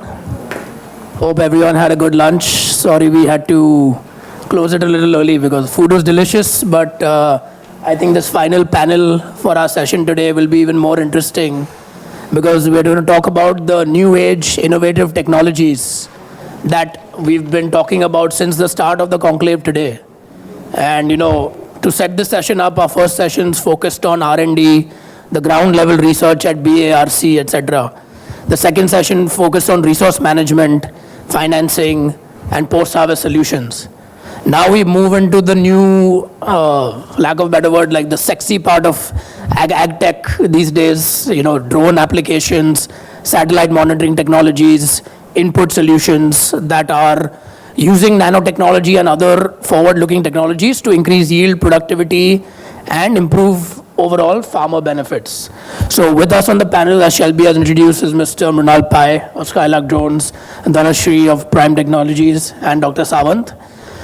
The format of this will be that we will help them introduce themselves. They will have a short presentation explaining exactly what they are doing with the technology, and then we'll go into a moderated discussion. And after we finish the session, audience Q&A will open, and that will be open for all the panelists from the previous sessions as well. So if you have any questions, keep noting them down. You'll get to ask the founders and representatives the questions yourselves. So Mrinal, welcome. Thanks for flying down from Bangalore for this conclave. would love to get an understanding of what you're doing at Skylark Drones. I think we have a presentation as well. Oh, we don't? Okay. So introduce your company, what you're doing, and then we'll go across the panel. Sure. Audible, right? My name is Mrinal. I'm from Skylark Drones from Bangalore, like mentioned. Mic. This one better? Yes, okay. Yeah, we call Skylark Drones. We're based in Bangalore. We've been in the drone space from 10 years now. Recently entered the agriculture space. We provide ecosystem solutions for drone technology. We provide hardware and software solutions to manufacturers. So disclaimer here, two things. Our point of view on technologies in agriculture is purely via the lens of drones. That's all I understand. And also we do not directly work with farmers. We work with manufacturers and service providers who in turn provide this drone as a service largely to farmers. And but we provide the core of the technology to manufacturers, and that's what we do at Skylark. That's a brief. I can talk more about drones, but you want to do that now or later? Take your time. You have 3-4 minutes. Sure. So before probably explaining what we do exactly with software and hardware, I'll probably give a brief about drones. Drones in agriculture have varied use case, spraying being the main use case that's come up now over the last couple of years. Globally, around last year, 2023, around 1 lakh drones were sold for spraying, 80% of which were in China. And 20% in the rest of the world. So we're in a very nascent stage of where drones are for agriculture, spraying being the number one use case. There are also several other crop monitoring use cases where drones carry these multispectral sensors and give crop health estimations and yield estimations and things like that. Slightly later down the line would probably we expect to see commercial scale of adoption, spraying being the clear winner of what's being adopted by countries across the globe. When it comes to spraying, it's like a country in India, for example, like India, for example, it's still done manually today, largely knapsack and manually both fertilizers and pesticides. Whereas drones now, a manual labor can do spraying of say maybe 1 acre a day, slightly more than that maybe, right? But a drone technically can do maybe 30 acres, 50 acres, right? Practically, like in small landholding in India, maybe 15 acres, right? 10, 15 acres. But it's still great efficiency compared to what's done manually. It brings down the water usage by 90%. It brings down the cost of the agrochemical by 30%, the usage of it by 30%. So it's a clear income generator for the operator, right? There is a use case for the farmer because now his 1 acre a day, right? 1 day of labor, right? 800 rupees is now much lesser now. It's half now, right? It's 500 rupees, 400 rupees per acre. So it's clear cost savings for the farmer, and for the spray service provider, it's an income generator, right? Even if it's flying 10 acres a day, within a crop cycle or two, he recovers the cost of the drone, right? Cost of the drone is anywhere from 3 lakhs to 10 lakhs, right? And the life of drone is 2-3 years, right? So it's an income generator for the spray service provider, right? And that's how we have seen adoption happening in other countries where it's more mature, starting with government incentives and policies, like how India also has now taken a great stance in liberalizing drone policy, as well as promoting awareness among users about drones in general. And what's also needed is that the technology used in these drones, the drone itself is reliable, it's localized for Indian context, it gives crop-specific inputs for the spray service provider, it has multilingual, because now drone is not, it's end of the day an app, right? And an app is what the operator is operating the drone with, right? And that needs to be contextual and localized for this technology to be adopted. So with awareness and incentive for the user and the right technology localized and made available affordably is what's required for adoption, because India is in a great place to make use of this technology. India has already there's already around 8,000 drones last year that's been used for spraying. This is expected to grow to, pessimistically, to maybe around 2 lakhs drones a year in the next 5 to 10 years. So the market potential for this technology and the impact that it can create for improving efficiency, productivity, and yield is proven. Now it's a question of how can market players like us then help accelerate that, and that's where we then localize the software. That's with the drone. We provide this reliable parts for this manufacturer so that they can put together a drone. There are already 30 manufacturers of drones come up in India in the last 18 months. This is expected to go to 200 manufacturers. There are more than 100 spray service providers that's come in India. This is expected to go through a few thousands of spray service providers. All right, these are largely would be rural entrepreneurs, right, who will eventually buy, with the financing option available, buy this drone and then earn a livelihood from, and especially the next generation in the rural area who aspire to do something, a profession like this, right? And so that's at the cusp of that is where we are at in India, and as at Skylark we are trying to provide this as a holistic solution, right? That's about us. Great.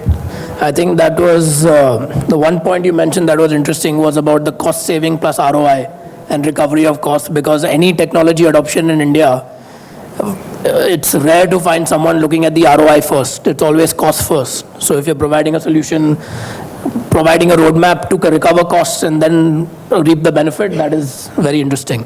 So we'll come back to some questions. I'll give the floor to Dhanashree for introduction to Prime. Hi, this is Dhanashree. So Salam Kisan essentially helps farmers make informed decisions. Now the way we do this is by providing them with data-driven insights, and we have an integrated tech platform which is in the form of a mobile application. We've divided this into 4 different major parts for farmers. First being farm management. In the farm management side, we provide 2 tools. One is an AI-based crop calendar that plans the entire crop cycle for the farmers depending on various factors such as location, historical data, soil health, even weather forecast, and a bunch of these parameters. We use this data to create an entire plan for them, and we push these recommendations to them, including chemical dosages, and depending on the land area, we also do mathematical calculations as to what dosage and how much dosage is to be used, at what distance seeds are supposed to be sown. So that's the first part. The second part is we let them or help them create an input trail and a profit and loss statement in the farm management section. Then moving on, for precision agriculture during the crop cycle, we provide 2 key services, one being spectroscopic soil tests and second being drone as a service. I won't get much into drone as a service since he's already set the stage for me, and we can come back to it a little bit later. Moving on to the third section within the application and the platform. We have an input marketplace and an output marketplace. In the input marketplace, we've created a dealer distribution network of around 400 dealers in the state of Maharashtra, where we, help farmers get these inputs from whatever recommendations we are pushing out. So this is essentially to enable transparency in both the input and the output marketplace. Now coming to the output marketplace, given that a farmer has worked with us across the crop cycle, we buy back their produce. We've done that for around 5,000 farmers this year.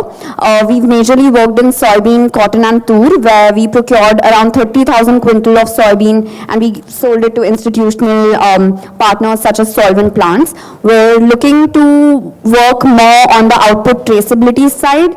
Now, because we have the farm management tool, where we're moving now is towards blockchain, and we're going to integrate blockchain in our crop calendar. We're going to focus on making this an enterprise solution, involve FPOs, and you guys all know what's happening with net zero regulations.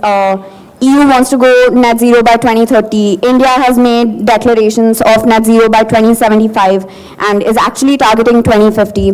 Now, considering that, even for next year, EU has given a list of 8 crops, including soybean, rubber, coffee, where they will not buy it from any land that is deforested. Now, this means we require output traceability. This means we require the raw material or the produce per se to have some sort of QR code or traceability solution, which can then be tracked to the land, to the farmer, to what all input was used. We're already doing that. With adding blockchain and making it an enterprise solution, we would be able to tap into a very good, huge market for Indian farmers, and we would be at the forefront of, this fight against climate change, this fight against food security, and we'd be at the forefront of net zero. So that's a gear shift that I'm looking at within Salam Kisan. Now, with our entire integrated solution so far, we've impacted 85,000 farmers in the state of Maharashtra. We have covered 40,000 acres in drone spraying as a service. So from a tech adoption point of view, farmers are more than willing to adopt technology. It all comes down to like what price point are you offering it to them at. And again, coming down to the price point thing, I think especially given that it's mostly small and marginal farmers in our country, most of the tech has to be a service-based tech. They won't be, our farmers will not be able to, invest into heavy technology, and that's where FPOs come in, that's where CBOs come in, that's where the SMART scheme, the Magnet scheme, SMAM scheme, all these schemes that the government is running, that's where these schemes come in. They're pushed through the FPOs, and then in the end, small and marginal farmers are benefited. So I think as an ecosystem of agri-tech, like we should all see how we can become empaneled vendors to such schemes and take this approach that the government is focusing on as well to go through CBOs. So that's about it on the Salam Kisan side. One last thing that I'd like to add. Doing 13 months of drone spraying as a service, I decided to backward integrate. I started Prime Aerospace, which is now a drone manufacturing company, and it's a wholly owned subsidiary of Prime Solutions. So under Prime Solutions, I'm running Salam Kisan, which is the agri-tech, and Prime Aerospace, which is majorly focused on manufacturing drones for agriculture. And we can get to the questions when you're ready. Thank you. I think that was interesting, the initial two introductions, one very specific to drone manufacturing and yours being a fully integrated solution, and now with backward integration as well. I'm sure the questions everyone has is going to be very interesting. We will move on to Dr. Sawant, who is Chief Agronomist at our company, Bloomfield. So it's interesting to be interviewing him here. It's not a job interview, but he can represent the company. So can we have the presentation also on? So Dr. Sawant will introduce Bloomfield and what we are doing in terms of fermentation technology to manufacture biofertilizers. Thank you, Ashish sir. And I would like to thank, good afternoon everyone. I'd like to thank IMC for inviting me for this agri-conclave. And I am my name is, as I said, Dr. Sawant, and I'm Chief Agronomist. I'm basically, we are manufacturing biological agri inputs for agriculture, and we have a head office at Mumbai and manufacturing unit at Nasik. We have 21 products, agri products, which we are manufacturing and being used in agriculture. They are mainly categorized in three types, which are biostimulants, microbial consortia, and plant nutrients. These products are basically based on natural processes where the fermentation technology, micronization, and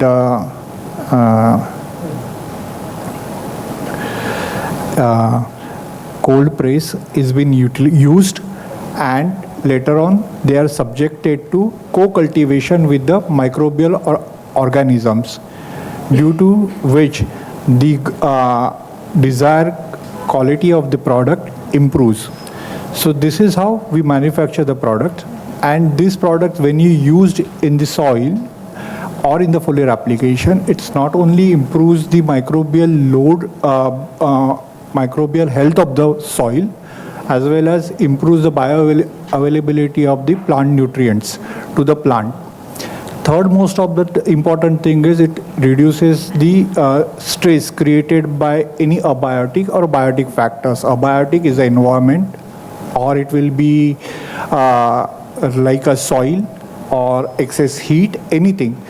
And microbial will be disease load or pest load on the plant. So that can be overcome very easily by these products. So they are not the completely replacement for the conventional fertilizers, but they are most important in the overall growth of the plant. So these are the products we manufacture, and this has shown already we are working with the 2 lakh farmers, and it is shown 34% of the improvement or in the productivity of the farmer, as well as 2.5 times increase in their income.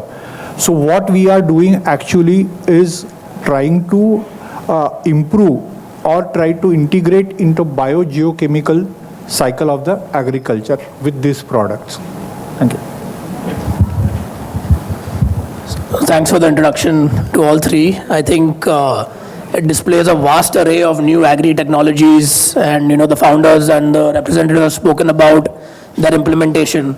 So let's dig into a little bit into from your opening statements. And I think Dhanush, you touched on that average, and Mrinal, you also touched on that the average land holding is very less in India, 2 hectares. That varies across different regions as well. You go to the south, there are arguably richer farmers with larger land holdings. You go up north, smaller land holdings, west in Maharashtra, slightly in the middle. So can you speak about the technology adoption and willingness of farmers to adopt this technology by region? What have been your challenges and successes in penetrating this technology? Because the farmers, there are a lot of companies that come in with different technologies. Some, not to be politically incorrect, like some are fly-by-night operators. There are many offerings. So how do you kind of prove your product? How do you prove your service and reliability? And how have you seen that vary across different regions? You are serving different parts of the country. So that'll be interesting to know. Anyone can start. All right, so we've majorly worked in Maharashtra, so I'm going to keep my information specific to Maharashtra. Now what we have seen is, let's divide it into Marathwada, Vidarbha and Western Maharashtra. Now Western Maharashtra, despite landholding being smaller, farmers are richer because the crops that they're taking and the practices that they're using gives them higher yields, and these are higher value crops, like for example grapes, pomegranates, strawberries. So they're taking all horticulture crops, so they are the ones willing to pay for these services. Now when you come to Vidarbha and Marathwada, no one's doing anything other than soybean, millets, jawar, wheat, paddy, on good days horticulture sometimes. But here also land holding will range between small and marginal farmers, and you'll see 20% large land holding amongst farmers. So again, here in these regions, the larger land holding farmers will be more willing to pay for any service that you're providing, despite their crop being a commodity crop. And I think the hardest to deal with in my experience so far has been the small landholding and commodity crop farmers. So that is, interestingly comprises majority of the farmer population in our entire country, actually, not just Maharashtra. So that again, coming back to FPOs and CBOs and why that's so important, why that needs to be pushed, and why vendors like ourselves and people in the agri-tech ecosystem need to start working with FPOs, need to start working with smallholder farmers in an organized way. Because I did this for 2 years, tried working with individual farmers. We did it with a lot of manpower on ground. Now, the minute I take the manpower, I could call myself digital all I want. The minute I take the manpower, my app is it's, for lack of better words, going to shit, because you need manpower to explain to farmers that they're supposed to use it. So FPOs is a more organized format, or these CBOs, self-help groups, these are more organized formats to reach these smallholder farmers, and they get a piece of the cake as well. So that's majorly what I think we need to move towards. And I think before I give it to Mrinal, I think Ashi, you're from Caspian. One of the biggest things for agri-tech funding today is that, we see all these big numbers, X amount of billions, but how much is actually trickling down? How much of that money is actually trickling down to the FPO level or the farmer level? That is a question mark till now. Because a lot of the platforms people are building up top, but what is happening on the ground? And to Dhanashi's point, the organization on the ground level, that is very important. So I think that's something that's good. Platform and forum like this brings different components together so that, you can have an open dialogue. Mrinal, your thoughts on this? So, like I said, my thoughts will be limited to what I know from the drones angle. It definitely will not cover a holistic view of what the implication of small land holding. Small land holding in India is definitely a key element of how the market evolves when a technology is implemented in India, right? When it comes to drones, for example, while the drone itself comes in various sizes, right? There's a 10-liter drone, 20-liter, up to 50, 60-liter.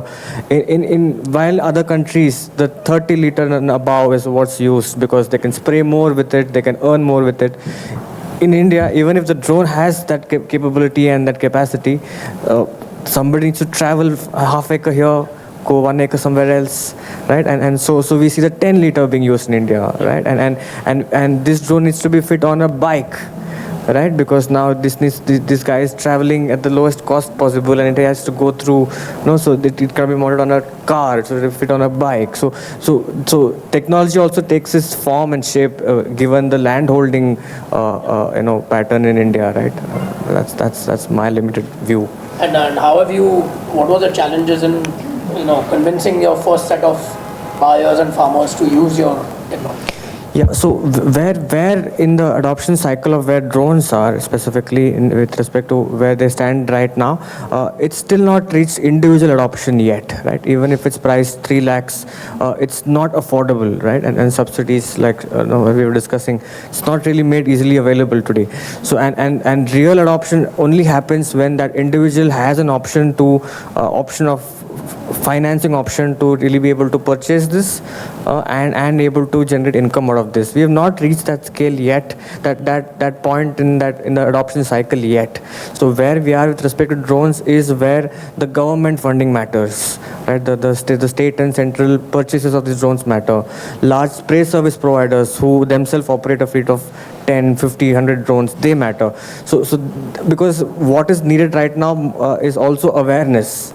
Because awareness also has its own gestation period. It takes a few years before the end farmer is aware that, first of all, he can be a beneficiary of this technology, and secondly, he can make livelihood out of this, right? So that awareness is where then initial capital and initial investment from not individuals, but from a larger collective. Collective could be an FPO collective, but at least private capital in terms of large operators as well as government funding really matters to accelerate that cycle.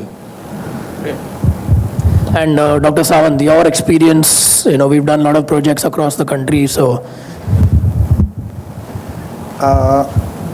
My experience with working with agri inputs and the farmer, Chandrasekhar sir has already spoken about the fragmentation as well as the small holdings. Even my colleagues also was discussing about that. The most important thing in that part, we have cultural diversity as well as agricultural diversity. We have different monsoon or weather pattern in small areas also. In the Nasik also I have seen that generally the grape pattern of the pruning starts from is recorded in their books is October.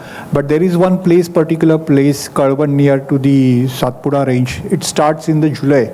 That's the diversity, and it's for the Sangli region, it reaches till up to December. So the thing is, most important in technology, when you try to implement it has to be, education is most needed, because otherwise it is useless for the to the farmer who is going to use it. And marginal farmer still doesn't have that much education to that particular technology. As Dhanashri madam has already told, that they are catching a big holder of farm producers. So there is a thing they can afford, and in that blanket they can utilize that technology. Another part in this is that for the convincing them about that advantages of the technology, I have come across one of the recent example, because I want to use my products in the drone technology. So during the visit to Rajmundry in the oil palm farm, they have used their drone technology for spraying the oil palm. Is a big palm, and minimum requirement for them per plant is 20 liters. So 52 plants are there in the exact to be in per acre. So they said it didn't work for their benefits, because the plant volume is big for them. And what is happening in the daytime, the temperature in that particular area reaches to 39-40 degrees. And whenever that drone technology is being used, which has, I think, small volume nozzles, means that type of capacity is there. So when it touches the air, it immediately get vaporizes. So that is their problem. So that thing has to be tailor-made or customized to that particular zone. So those things has to be customized as the crop changes, as the weather pattern changes. So that has to be, or what I can say is that it's not a one pill for all the diseases. So that's how the technology will evolve, and eventually it will be benefit to the farmers. That's what. I'd actually like to add something to what he said. So we could, sit and talk all about drone technology, how much ever we wanted. But I remember in the last panel also someone said it cannot be a one-directional or unidirectional approach in agri-tech. It's got to be like we're panning out in every direction. So adding to what he said, because I was doing drone spraying and because I started a drone manufacturing company as well, I decided to also set up a research lab to create formulations around drones.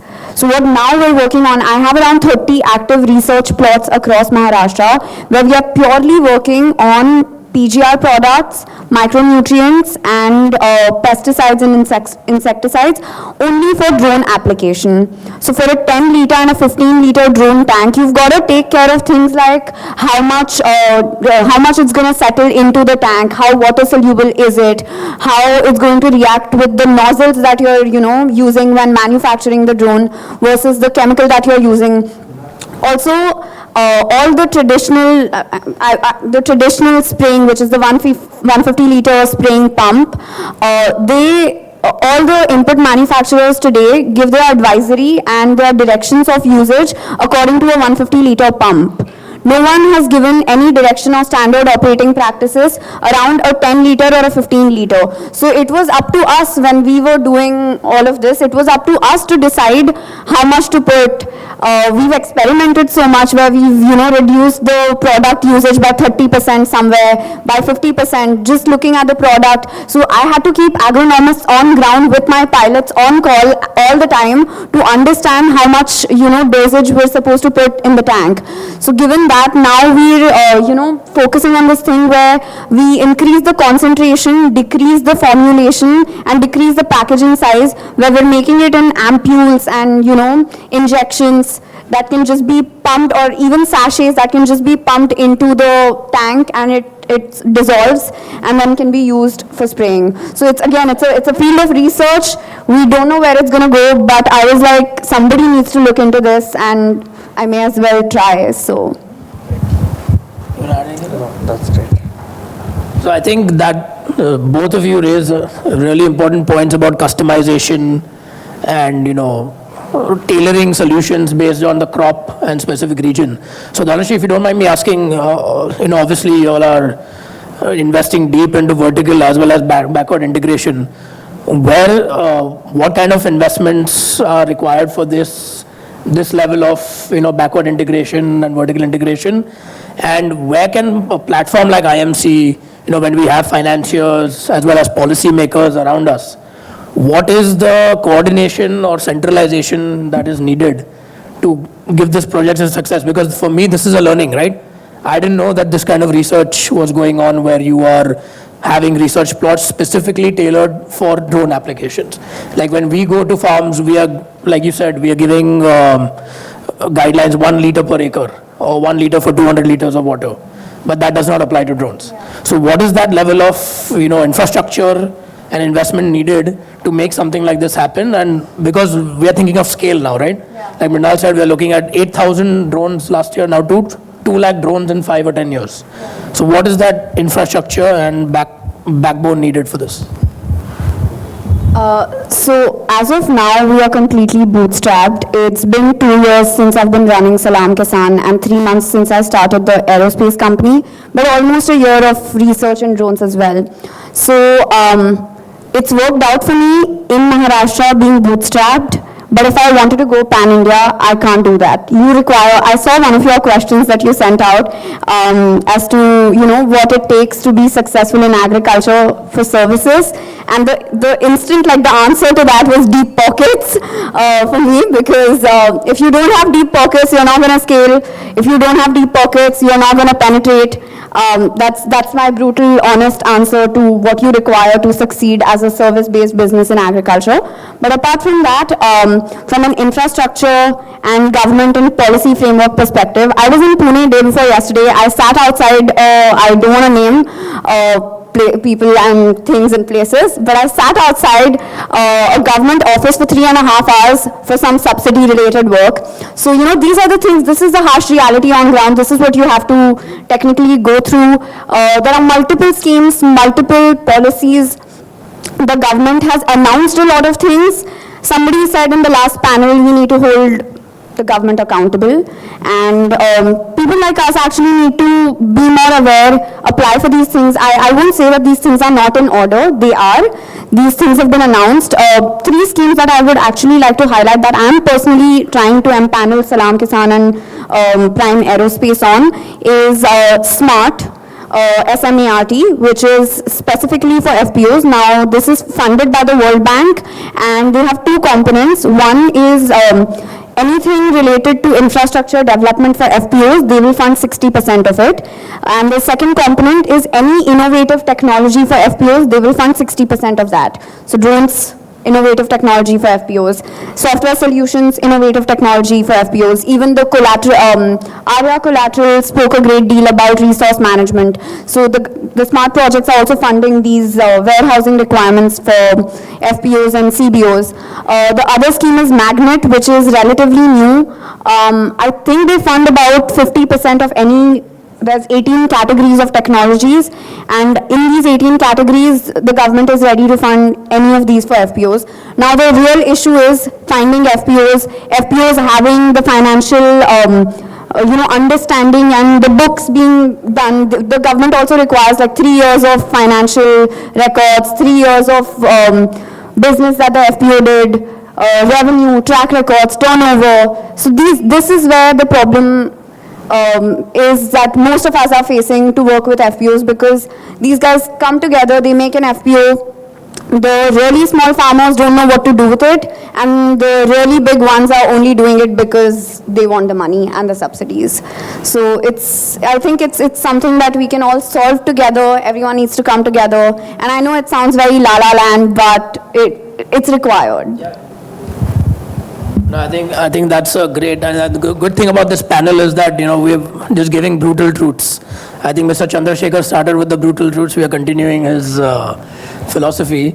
And part of, I was talking to Ashi and Caspian, part of the reason FPOs don't get too much money is because of the opaque accounting practices.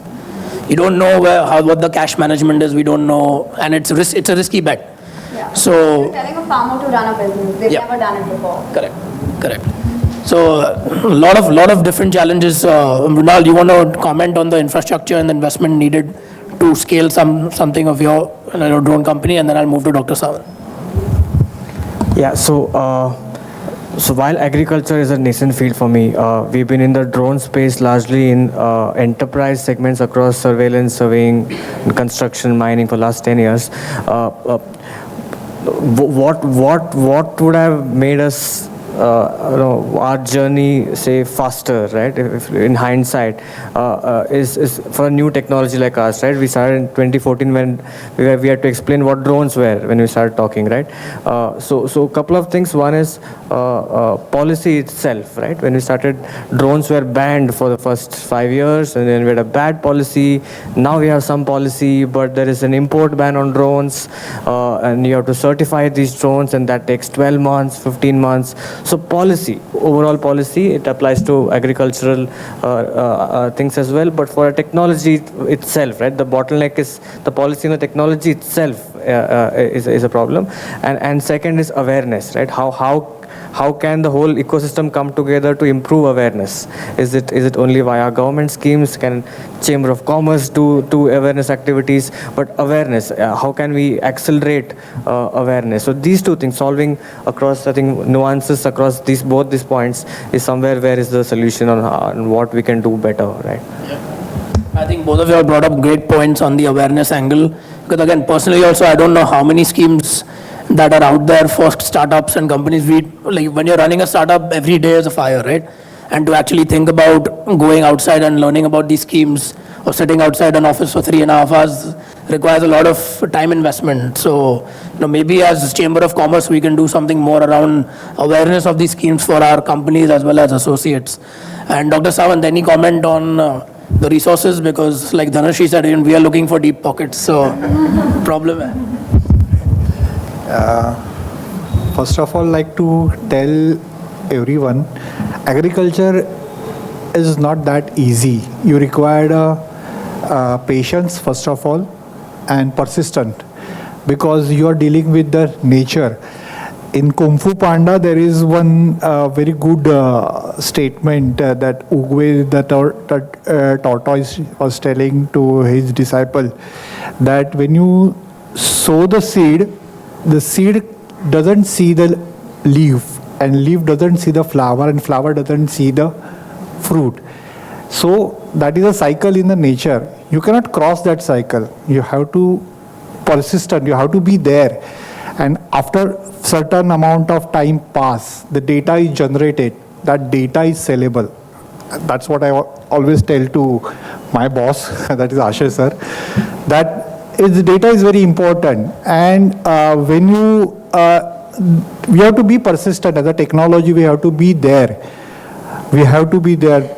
Make some loopholes. There are loopholes. We have to take advantage of those things, but not discriminately, but little bit. And improve the technology, bring it to the user, and then reap the rewards of that thing. I think very good points. I'm glad you brought up Kung Fu Panda also. It keeps it entertaining. So, I think it's a very, very interesting session. A lot of interesting points, a lot of blunt points, something for all of us to note. Now let's get a bit of, audience involvement as well. We'll move on to the Q&A section. Are we calling all the panelists up front, or is it only for this panel? Swati? So why don't anyone ask the question, and depending on who the panelists are, they can answer. My question on the drone is, if it's based on electricity, have you had questions? Because in the farm areas, electricity is very inconsistent. So have you had any breakdown problems or usage problems or anything like that? Yeah, so drones are operated on batteries, right? Lithium-ion batteries, and one battery, like I was buying from other manufacturers up until now, one battery was giving me 7 to 8 minutes of flight time, and they sell it with 2 batteries, so like one set is 2 batteries. To answer your question in a crisp manner, every time, like I set up a drone service wing in any district, I needed a drone box, a drone, a bike, and a pilot, along with 6 to 8 battery sets. Because once my pilot leaves home to do his 10-12 acres of spraying for the day and fulfill his orders, he can't keep coming back again and again to his house to charge the drone, to charge the battery. So we had to give 6 to 8 extra batteries on that bike to at least do 10 to 12, because to be profitable also I have to do at least 10-12 acres of spraying every day. So what you're saying is right, like on farm, we don't find electricity that easily. The farmer will, probably not let my pilot go and charge. He'll be like, why will I let you charge, like using my electricity? So these are like nuanced things that you face on ground. The answer to that right now is you give extra battery sets to your service provider.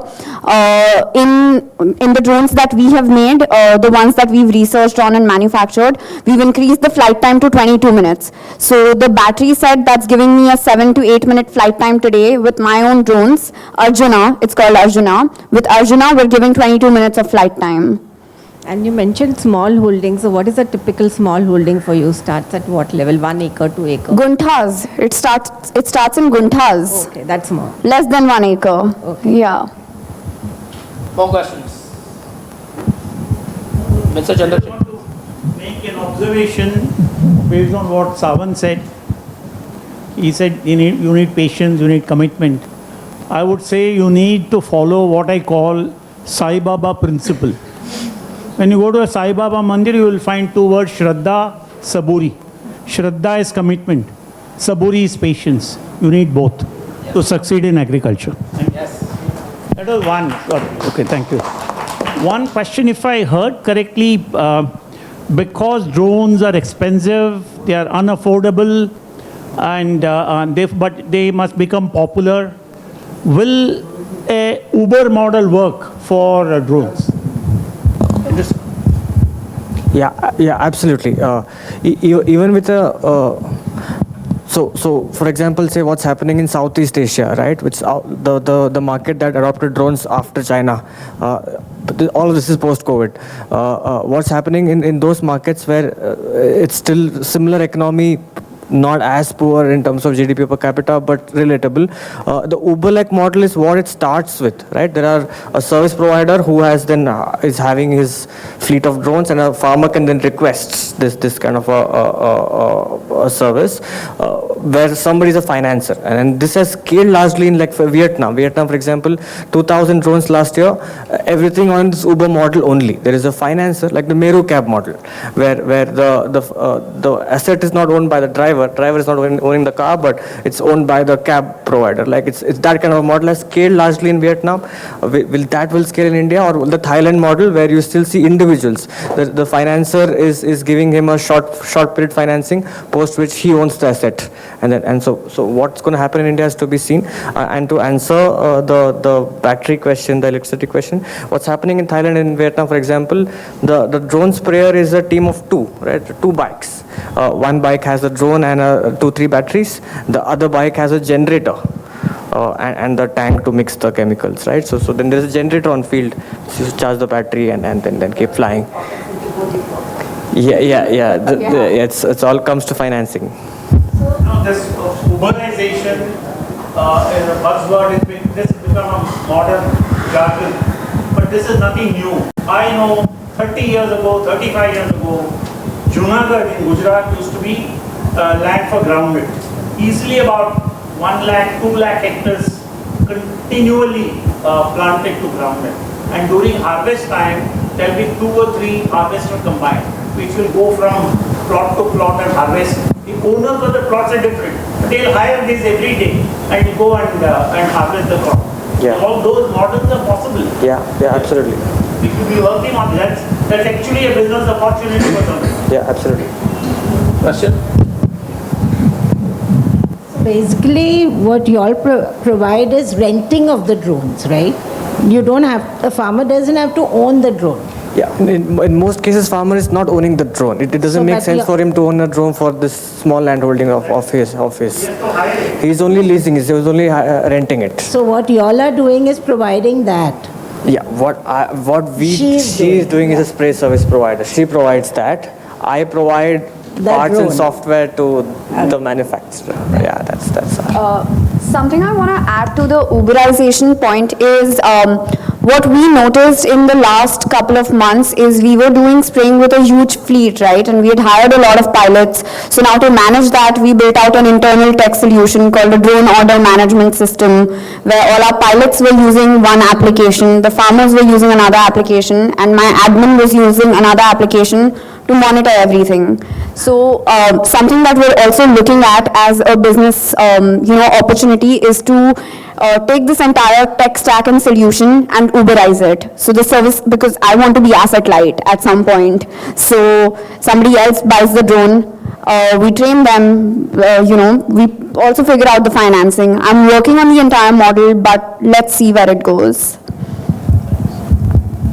I think Swati, you had a question, and for the audience, you can ask the question for all other panelists as well. Dr. Nandkumar is here, Dr. Sang is here, Shenoy is here from Arya Warehousing. So if you've been through all the panels and you have other questions, please ask them. They will also be getting the mic. Go ahead, Swati. I just had a curiosity question. I think both the panelists, all three, I said that the economics of using a drone for putting the fertilizer, etc., is so much cheaper. So you recover it over a 2 cycle. So can you just share some ballpark numbers of comparison of if you would do it by the standard method, what would it cost? And if you go through the drone route, what will be the benefit? Just I think very ballpark numbers. I think the saving is in the labor cost, so you can talk about that. Yeah. I think you talk about the economics. So apart from the labor, what I wanted to also understand is that is there less wastage of fertilizer because this is more? Yes. So it's a combination, I guess, of 2-3 factors. Yes. So there is saving of water majorly, right? There is 90% saving of water, because now for an acre you just need 10 liters, which is now precisely uniformly spraying. So its effectiveness, savings of water, the dosage itself is now reduced because now there is lesser wastage happening, and so it's a lot more precise in how it's sprayed. So there is cost of the chemical reduced, and then comes largely the cost of labor. So a day spent spraying manually, maximum is an acre and a half, right? And a labor charge at today's market rates were 800 rupees, right? So at a minimum, the labor cost alone for that 1 acre is at 800 rupees. Whereas with a drone now, you can spray 10 acres, 15 acres, and even if you're charging half of it at 400 rupees per acre, for 15 acres in a day that is sprayed with even small land holdings and is traveled to do 15 acres, is 6,000 rupees is earned in a day. Right, so it's a huge difference in how much the effectiveness in terms of how much you can earn out of this. So even with half of the charge for the farmer, right, for 800 rupees per acre versus 400 rupees per acre, it's largely viable for an operator. And also what's possible is that these are digitally connected devices. Drone is not just a manually operated device. Now it's digitally operated. Now if there are crop specific inputs, if there are warnings that he's not using the right drone for this, all of this can be shown, which was not possible earlier manually, right? You cannot give guidelines or enforce certain of these things earlier manually, but now with the drone you can with this software that we built. It provides this native language support. It provides, with AI coming in now, probably it's all voice operated in the future, right? So it gives that kind of a very localized and crop specific, digitally enforced, connected device, which is now anybody who can operate a WhatsApp can operate a drone. It's that easy now, right? More questions? Dr. Nandkumar. I would like to some point while calculating the costing of the drone usage. There is, as I said earlier in my talk, that temperature is the criteria while spraying. That's called delta T. It is related to humidity and the temperature. So what happens if that delta T is not advisable for spraying and you do the spraying, that is a wastage. That is the first part. Second part, the volume. For the carpet, if it is a cereal crops is there, that is really excellent for usage. But if it goes to horticultural crops, the height of the plant and all those matters, then might be little bit of costing will vary, but that is eventually it will, it's a trial and error. It eventually will get rectified. But initially right now, I think we have to consider delta T while using it, and the height will be the volume of the thing will be with the criteria. Yeah, similarly to the continuation of the same question, I read somewhere about using ML technology and AI for very part specific, like plant part specific spraying without spreading into the soil to avoid the contamination, and specifically for the weeds, if we can target only those plants, bifurcating the crop and the weed, is it possible in India, or is any work going on that one? Yeah, so recently we participated in the World Economic Forum and Future of Farms at Baramati with ADT, Microsoft and Oxford.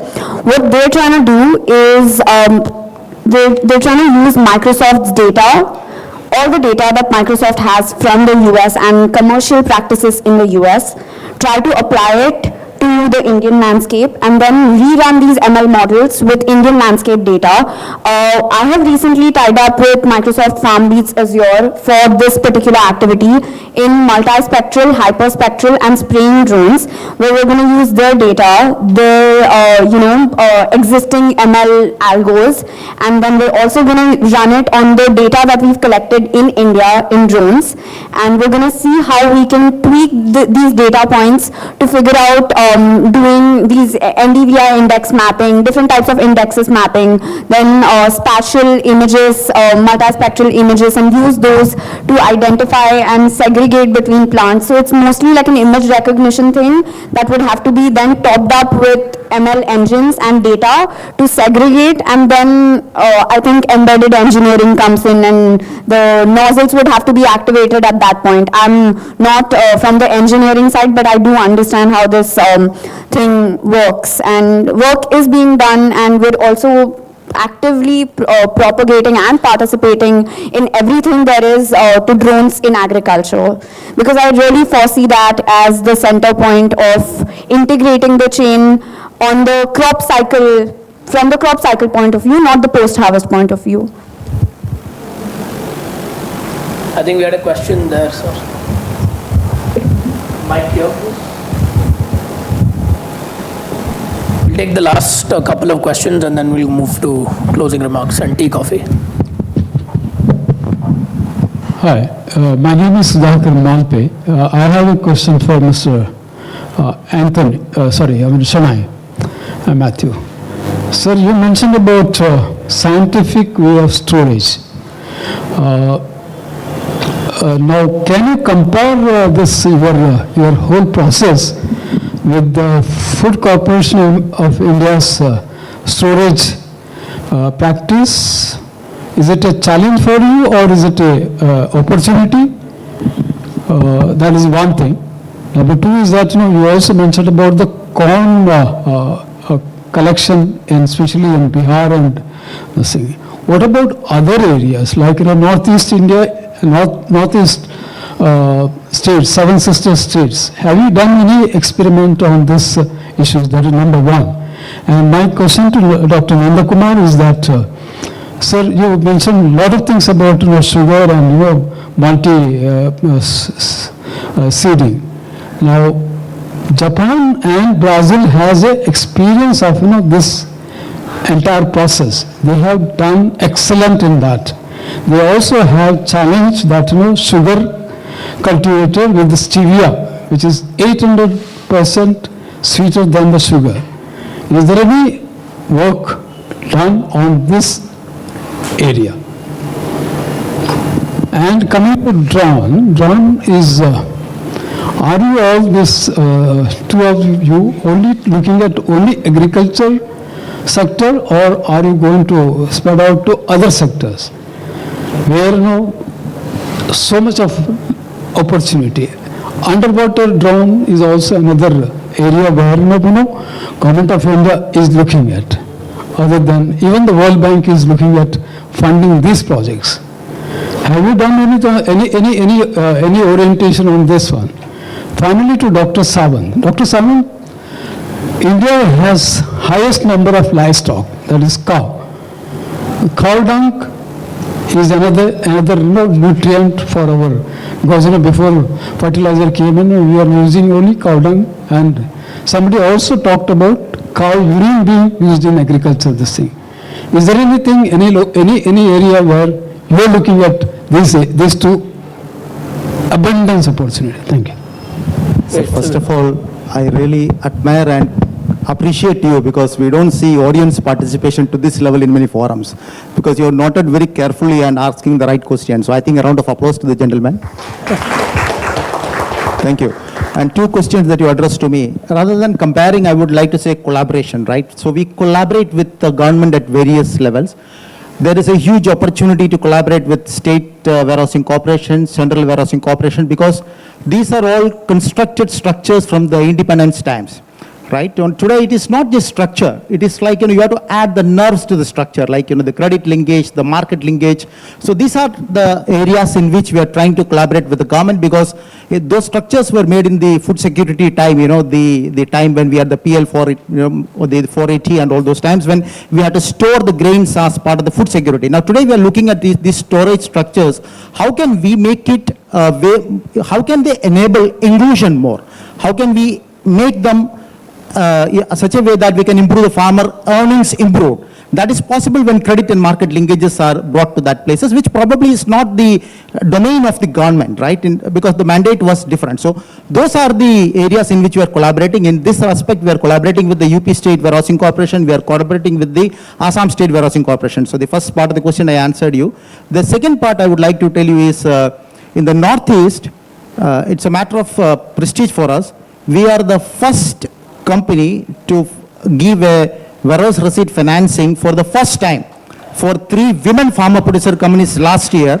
We stored, they stored some 1,000 metric ton of corn in Assam, and we have, and the activity is continuing. This year they are growing their business much more than that, and a lot of other farmer producer companies are, influenced by that, and they are also getting into the activity. There is a snowballing effect which I can see. So we have something as a concept of geographical inclusion. So we look at all these opportunities. We work in Jharkhand, we work in Orissa, we work in Assam, because we want to also bring those into the mainstream economy. That's the objective. Thank you. Dr. Nankumar Rao.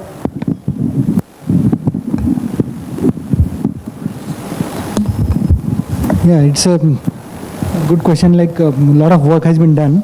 That is true. Multi-crops for sugar is already tried. A lot of literature is also. Stevia, as you mentioned, so that stevia is having very small volume. To make it sweet, it's only used for the sweet as a sweetener. It cannot be used to make as a sugar or ethanol or anything cannot be prepared because it's a very small quantity. Sugar content is very less, but only sweetness is more. Whereas for sugar production or maybe ethanol production, you need bricks and the sugar content. Many fruits have been tried, like watermelon is also sweet, near to, like sugarcane is having 20 bricks, maybe watermelon and maybe muskmelon, they are having about 15 to 16 bricks. So they are near to, but that volume and the percentage, when you go for the process, it is not viable.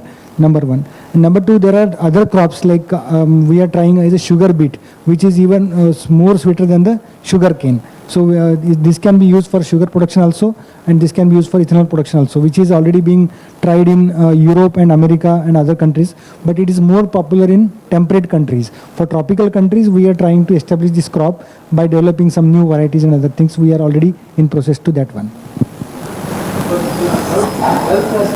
Yeah. Health aspect, yeah. Yeah.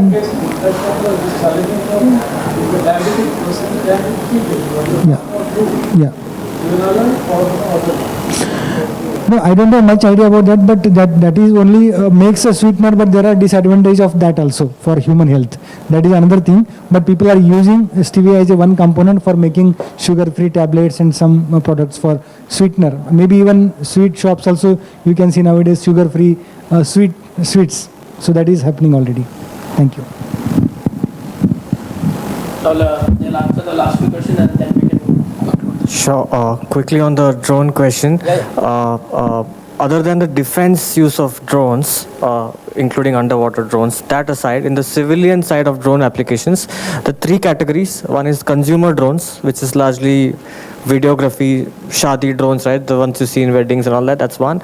Second is enterprise drones, which is applications like land surveying, property surveying, mining survey, construction monitoring, power line inspections, surveillance, general purpose surveillance. So enterprise category of drones. And then the agriculture, the third category of agriculture, where spraying and crop monitoring. The estimation is that the agriculture drones are much larger in number than the consumer and the enterprise, even though today the consumer is largest, followed by enterprise, and our non-agriculture business is larger for us as Skylark today. But if you look at the market potential, the agriculture drones are a 10x larger potential is the understanding. So at Prime Aerospace, we've kept the mandate of the company separate from the agri-tech company because I wanted to explore the entire potential of drone, not just related to agriculture. So in year 2 and year 3, we are looking at construction industry drones, logistic drones, drones for mapping and surveillance across industries, across various industries, and we're looking at VTOL drones. So in the product pipeline, other than my 3 agriculture-related drones, I have 8 other drones for other industry applications. Sorry, sir, I couldn't hear your question. You're asking me, you have ample amount of cow dung and cow urine, and what to do? As a fertilizer? Directly, no. But you have to, some transition phase has to be, you have to pass through some transition phase for that, especially for the cow dung, because as such cow dung you cannot use it because it has lot of bacterial load on it, and other chances of that those organisms present in the cow dung are the mostly anaerobic bacterias. So those, when it come in the aerobic thing, they doesn't work that way. So other fungus which is rich nutrient is there, they will grow on it. And if you directly use it to the farming as a fertilizer, the chances is more that they will contaminate or they will start infecting the crop of interest, and the productivity goes down. So generally you have to pass through to remove that transition phase, and then you can utilize it. Composting, yeah. And there, in that process, you can use the beneficial organism to increase the load of the beneficial organism.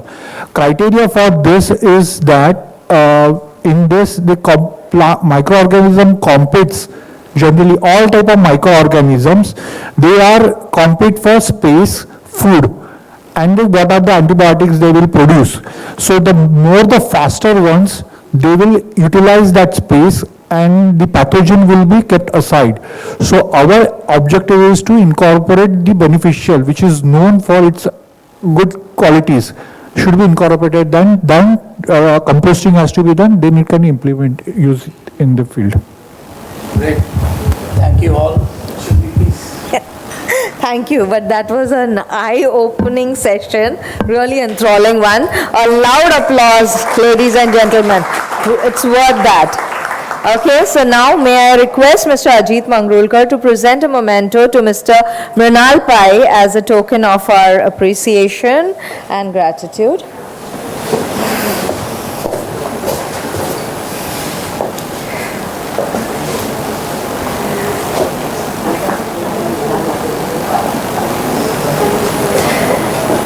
May I request Mr. Mangrulkar to present a memento to Ms. Dhanashri Mandani as a token of her appreciation and gratitude. May I request Mr. Mangrulkar to present a memento to Dr. Sumir Savant as a token of our appreciation and gratitude. May I request Ms. Sheetal Kalro to present a memento to the moderator, Mr. Ashay Doshi, as a token of her appreciation. And panelists, please wait. I want a group photo, so please. Dhanashri and Mrinal, please, a group photo.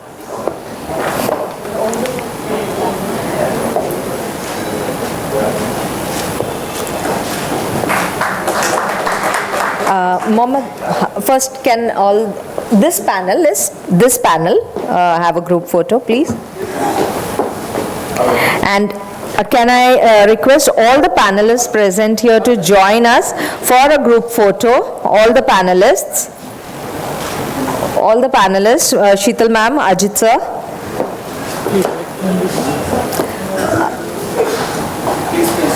Please, all the panelists present.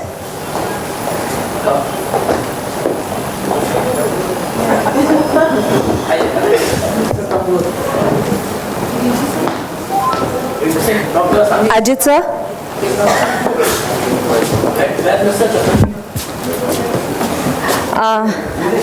Mr. Chandrasekhar.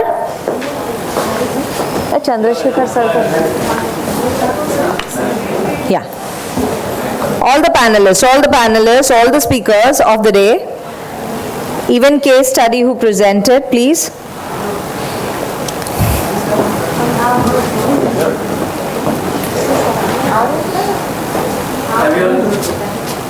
Have you visible?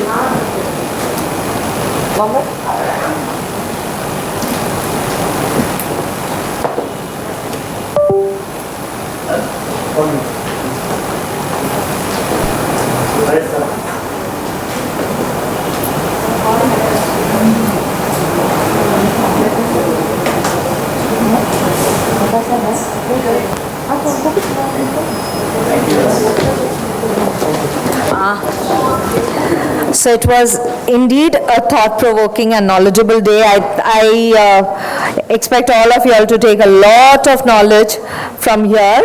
As we conclude the conclave, I request Mr. Ajit Mangrulkar, Director General, IMC Chamber of Commerce and Industry, to present the vote of thanks. Over to you, Mr. Mangrulkar.